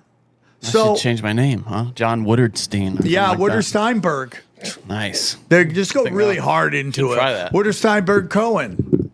Give that a shot. Just every kind of last name, just keep it going. Yeah. Right? Rabbi. I mean, that's what it's all about, dude. So, It's just absolutely ridiculous, and it's an awful hill to die on. It's an awful hill to die on. Any hill's an awful hill to die on, but especially that one. Well, I mean, protecting kids, that's a hill I'll die on, right? I mean, that's a hill. I'm just saying nobody wants to die, but I get. I'm just being. Johnny's so afraid of death. It's so hilarious. It's hilarious. I mean, that you think it's normal not to be afraid of death. Everybody's afraid of death. I don't think everybody's afraid of death. Most people, by far. Because this thing, anytime I ask people on Twitter, I'm like, is he right? And everybody's like, I don't know what he's talking about. Okay. Well, I think if you don't understand the life cycle, you're afraid of death. Okay, now, do you want to die a horrible death? No. But the notion of like your time is up, it's time to go. Right, like, but it's the fear of the unknown. That's what it is. Because you don't know what's going to happen next, and it's just like going into a dark what if room. none happens? You just go dark. That sounds worse than almost. I mean, there are many things that's worse than that are existing. Johnny, show me someone living their best life at 130. They just like that. Right, but we have the technology again. Okay, it's getting better. Great. Okay, so you would, if you could, Johnny, you would kind of live forever. As long as I mean, okay, in the Bible we're commanded your body's a temple. You got to take care of your body, right? And so to me, the natural extension of that is to extend your life as long as you can by taking care of yourself, as we're commanded. Yeah, but you don't think eventually, like, let's say we could do 500 years. You don't think eventually you'd be like, I did everything. Like, I've done it all. Like, what more do I need? No, that's a lack of imagination. Yeah. Johnny, what if you're the only one that's allowed to live and everybody you love is gone? I will miss them. Fucking Johnny. It's unbelievable. Somebody needs to be around to remember him. No. It'll be me. That means he's going to run tinfoil by himself. Yeah. I used to remember when... You remember when Sam was a host 200 years ago? Oh, I was going to say I'd be your old Ligny. It's just holding the torch for you. You know what's really crazy, dude, is I heard that there's this company that's interested in like Cash Daddies and getting ads on Cash Daddies, and they now have AI that will do the reads in our voices. Ooh. No, we're not doing that, right? No, but I'm not saying we're doing it. But how crazy is that? That's creepy. Oh, no, people do it all the time. Yeah, I mean, there's a guy on YouTube I know who he has whole videos. He's one of these like financial analysts that he just types the script out and it reads it in his voice. And people don't even know it. But he's talked about it, this guy. He does whole videos. So you remember basically the AI voice that does every like conspiracy video? Well, it's yeah. I know. You're talking about that kind of black sounding like Morgan Freeman almost like the. No. It's another one. But my question is are you? Oh, you're bringing up the Will Smith? Did you saw the Will Smith AI crowd shit that he did? It's wild. This one, they're saying this is all crowds. All crowds? Yeah, what do you mean it's all crowds? Like, I mean, it's all AI, that those people out there are all AI. You can see more fingers than there are people on some of these because AI can't do fingers, but that's all. You really think Will Smith can do a concert like that? Yeah, I do think Will Smith could do a concert like that. Will Smith was huge, yeah. Maybe if he runs on stage while another band is playing. Like, dude, granted, I played a gay bar in Jacksonville. That's not that big of a room. It's really, like, Matt Rife is playing bigger rooms than that. Yeah, but there are kids there and stuff. Look, that looks all fake. Like, look. It's hard to tell, though. There are a lot of things. Wait, and then one of them was says that the girl from Broad City? Okay, Johnny, Look at that's those fake. fingers Look right at that guy's face, and then no one will ever say you helped me survive cancer. Yeah, but how are you gonna fake? I mean, you're gonna get I mean, it's possible. There's an unreal feeling to this for sure. It's got an unnatural sheen that suggests AI. But well, I'm just telling you, dude. People are about to get over this shit, and maybe that's the purpose of AI is to run people off the internet. They could have intercut AI. You know, it's also possible, and I would actually wager that this could be it. It was low quality footage that they upscaled. Some of it was that they upscaled it to 4K. Okay. Anyways, guys. Yeah, really exciting. This is the longest. No. But it's we should do it on the other show because this is already the longest show ever. That's a good thumbnail. That's a great thumbnail. That's cool. I don't know why you're shushing us. Why are you shushing us? Because he takes it from the Conspiracy Social Club thumbnails and reuses them. Okay. You can't talk about skulls, bitch. Yeah. SamTripoli.com. Go to my dates, dude. And go to my dates. I got some great dates coming up. I will be, at the time this drops, I will be in Kansas City, everybody. I'll be in Kansas City. I already did a great Thursday, packed it out then. Then Friday and Saturday, the greatest time of my life. They're going to be great shows. Grab your tickets now. Chicago, Illinois, Ventura, California, Tulsa, Oklahoma. We got more dates coming. We got Oklahoma City. We got Austin, Texas. I'm doing the Fat Man. Come out and hang and bang. New Orleans for Skankfest. And then Vegas is the big one I want to push right now. November 21st, which is a Friday night, we are doing the Virgin Hotel. Okay, it's going to be myself.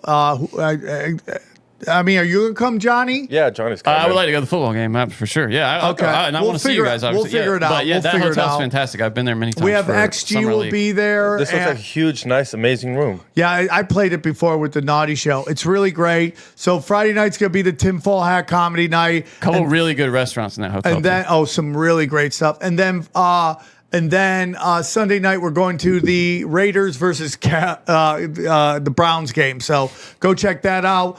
Minneapolis. And then finally, it looks like I'm going to be doing New Year's at the Dojo of Comedy. That will be next. That's not up yet, so I will put that out. Check out the premium content. Just like I said, I do shows with these guys who do whatever this is. And if you like this, that's every episode. Deep Conspiracy Rewinds. I'm going to start doing a premium content show with Kurt Metzger. Ooh. Oh, another show. Wow. Well, it's just I have to do 3 on Sam Tripoli because you're paying a little bit more. So I put 3 out there. No, so that will be one of the 3.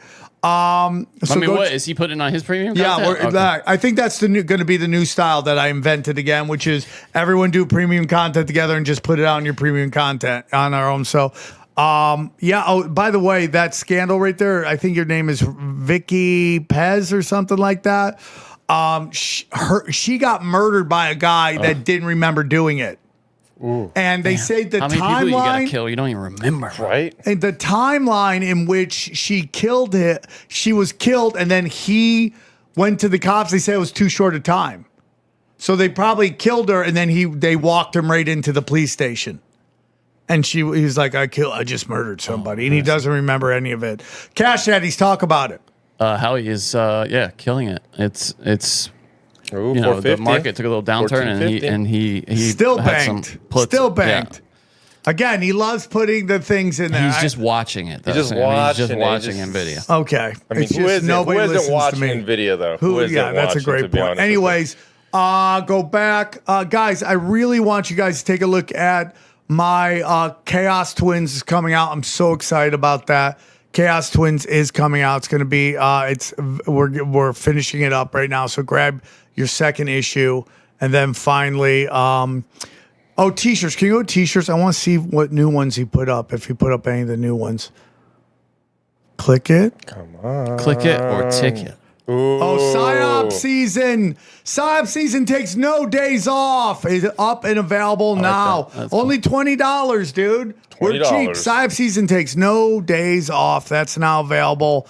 And then the Wood Army. Grab your Wood Army right now. That's such a great shirt. It really is. It's such a great shirt. Wood Army. It's great. Do you think a girl will ever see that shirt and we know exactly what the shirt means? Be like, he would. Yeah, I mean, I'm sure some would laugh about it. He would. And then go back. I want to tell you about our good friends at Chemical Free Body. I grab my supplements every day there. Every day. I take them all the time. It's like anything you need to survive. It's all right there. Saunas, water purifying apparatuses. I love it. I love their Alpha Energy. That's one of my favorite things. So go check it out, dude. Bang. It's the best. And then our good friends at Buy Gold and Silver. That's right. Go to samtripoli.gold, grab the promo code and tinfoil and get in on the Press Metals game for as little as $50 a month. Anything else, boys? Hit that like button in this hat, this NPC hat, fullytoxic.com. Go get it. I only have a couple left. Go get it. Okay, and then Johnny. Yeah, we just did a broken Sim. If you want to hear Sam live open package that he thinks is just a fan package that turns out to be like what would you say, a proposition for sex, then you can check out the latest broken Sim. That should be out now. Shoot your shot, player. Shoot your shot. It was so funny. It was a dude? No, it was a woman. It was a woman, but he thought we were just reading She's like a fan letter or name the something. place. I'll and be it was there. like, yeah, just put down where you'll meet me. And yeah, I'll be there. And I appreciate her for doing that. I do too. Yeah. You know, and again, here's this again, the YouTube situation is constantly changing. We now have Tinfoil Hat Official.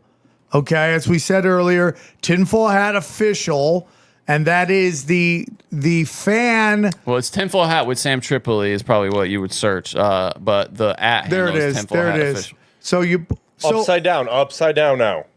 Yeah, Tinfoil Hat Official. Yeah, that look is for the upside down tinfoil hat. Yeah, logo. that is our channel that we just took over. You're going to be getting every single new episode there, and then Tinfoil Hat YouTube.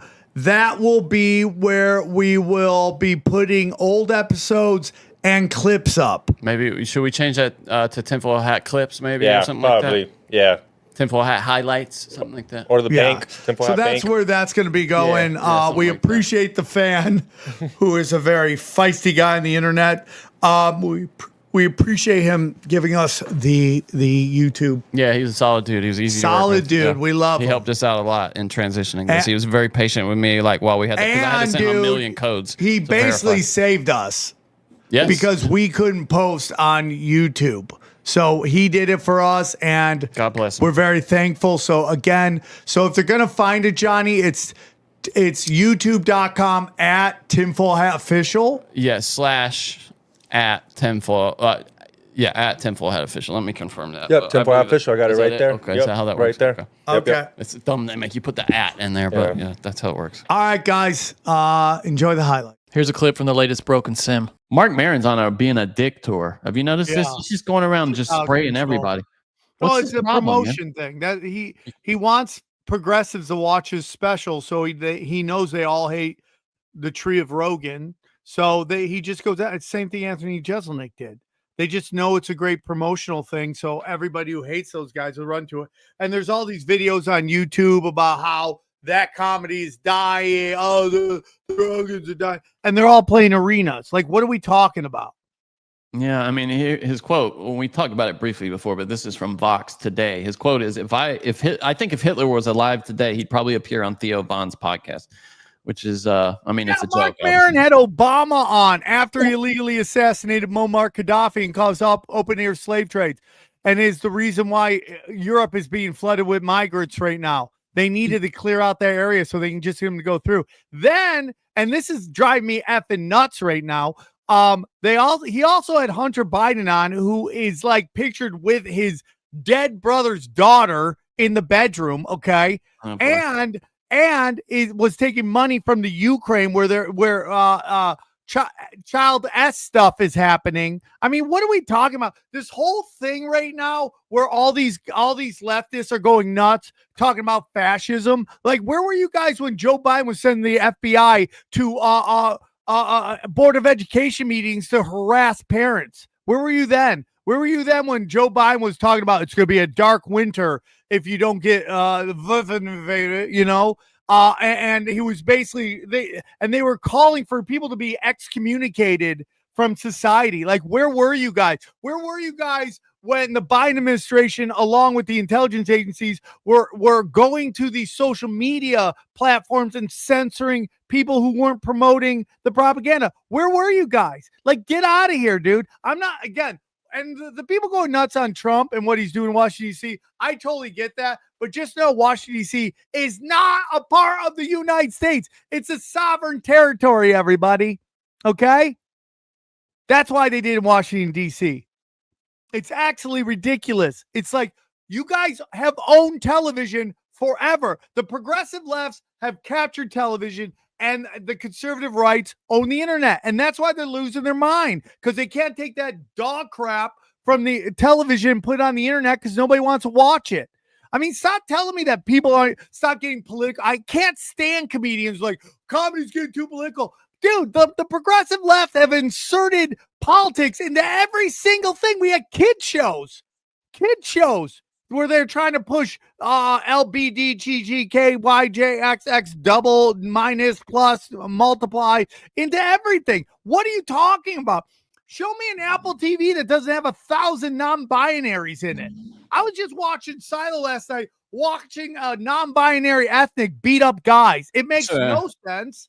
It's absolutely ridiculous. Yeah. I watched that movie Ballerina, the new John Wick ballerina movie, and it's Ana de Armas, who might weigh 100 pounds, just beating the hell out of everybody. It's just absolutely ridiculous. And they have this line in the movie. They say, "Fight like a girl" in the movie, and she's just kicking the ass of like these hired hitmen who weigh like 225 pounds. So stupid. It's so dumb, dude. It's so dumb. It's not a bad movie, but and it's just like, yeah, there's a couple. Usually when I tee off on comics, it's because they've gone after other comics, like Amy Schumer. What she did to Brian Callen was absolutely disgusting. Well, Mark has gone after other comics, to be clear. It's just a marketing ploy. And I'm just going to say this one more time to everybody. Watch out for going after people on the internet because they'll come after you. I've seen it happen 1,000 times. That guy from Channel 5, who is an awesome editor, he does those really great. He'll go to like the Insane Clown Posse, what's those called? The Juggalos, and he'll do great edits with that. Well, he started getting super woke because they sent him to do the January 6th stuff, right? They sent him to cover that. Well, guess what happened to him? He got Me Too'd. That's hilarious. Really? Like, dude, they'll throw you right under the bus. Like, they'll throw you in the trash like a Dixie cup. Yeah, it's absolutely ridiculous. God, it's 101 degrees outside right now.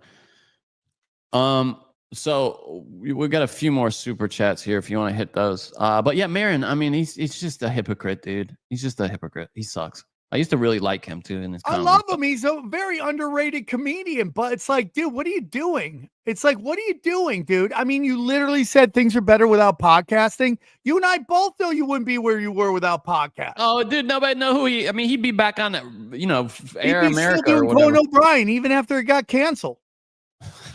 Just showing up in an empty theater talking to he's nobody. like, here's another 5 minutes about my cats. Oh, his cat. I think he's great. I mean, that show he's on Stick, he's perfect for that show.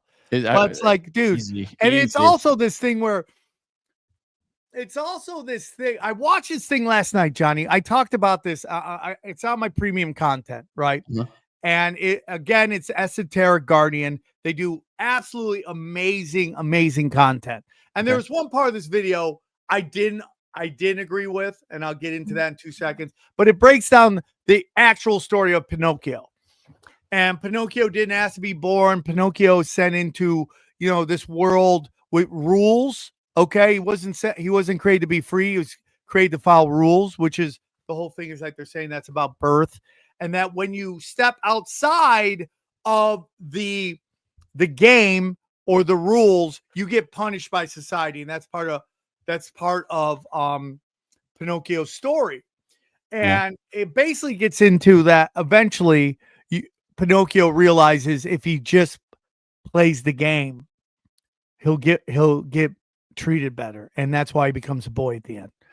And you're starting to see a lot of these guys who everyone's going woke, who were really savages back in the day, railing against the machine. It's like at some point when they get older, they realize playing the game is much easier. And they get more cash and prizes when they do it. And I think that's what you're seeing with a lot of these guys. Now, they're probably smart. No, they're not pay pigs. Pay pigs are the real ones, dude. But I think that's what it is. They made their bones on being an outsider, and then they get in, they realize if you just play the game, there's a lot more cash and prizes in it. So they start, pushing. How do you square that with your view of, that your father kind of handed down to you of not begrudging anybody making a buck? Well, I mean, what are you saying is that somebody has a business and they're charging maybe somebody a little bit more than you hate. You can't get mad at them. And I don't get mad at these guys. You can do whatever you want. I'm saying stop shutting the door behind you. Yeah. Like me, I'm off free for this little run. I plan on running as long as I can. If you have somebody out there who does that, who watches it or does comedy shows with them, I'm never going to fault them because I did that. I understand that. That's my biggest problem with a lot of these guys. There's a lot of dudes coming out of New York City who I love. If you'd like to hear the rest of this episode, subscribe to Broken Simulation in your podcasting app or check us out at youtube.com/Sam Tripoli. Welcome back to number one podcast in the world. We got a stack pack week for you guys. I went to Vegas. I did the Sphere. Should you go to the Sphere? Should you go to Burning Man or not? And we go over the Lil Nas X scandal. What the is going on? Did he OD? Did he not OD? And just to end it, does Chili condone cheating? Yes or no? Put the camera on you. There it is, guys. You'll know. Let's get straight into it, guys. This is episode number 12. XG marks the spot. Here you guys go.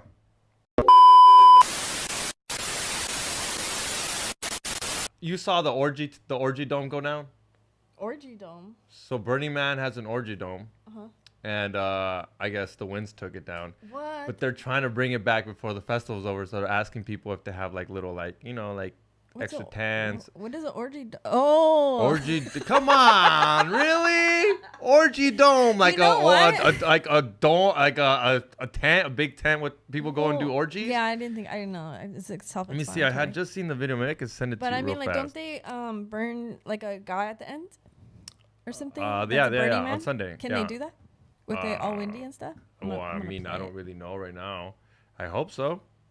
Where's How this many guy? days is it? Is it 2 weekends? It's supposed to be 2 weekends. Nothing beats a Jet2 holiday. And right now, you can save £50 per person. That's £200 off for a family of... Remember our EDC windy day? Yeah. That was pretty bad though. I'm not saying it was as bad as this. I'm not even saying it was as bad as this, but it was up there. This would hurt. Is insane. This would hurt. Because it's just sand. Do you want to see that conspiracy guy? Oh, that conspiracy guy. I didn't watch this one, to be honest, so I don't know like what he's saying, but I'll play it. Let me see. Are y'all seeing what's happening at Burning Man and also Arizona? Idols are being burnt down. This gets deep because Burning Man is quite literally going back to human size. Look at this massive dust storm that's hitting Arizona and obviously Burning Man in Nevada. Now let me ask you this, is there any possible coincidence to the fact that this is happening to Burning Man, but also Tomorrowland also burnt down a few months ago? Now this video is not about Tomorrowland, you can go back and watch the video I did on this, showing y'all just how demonic it is, what's in their stage, and also what's coming out the smoke.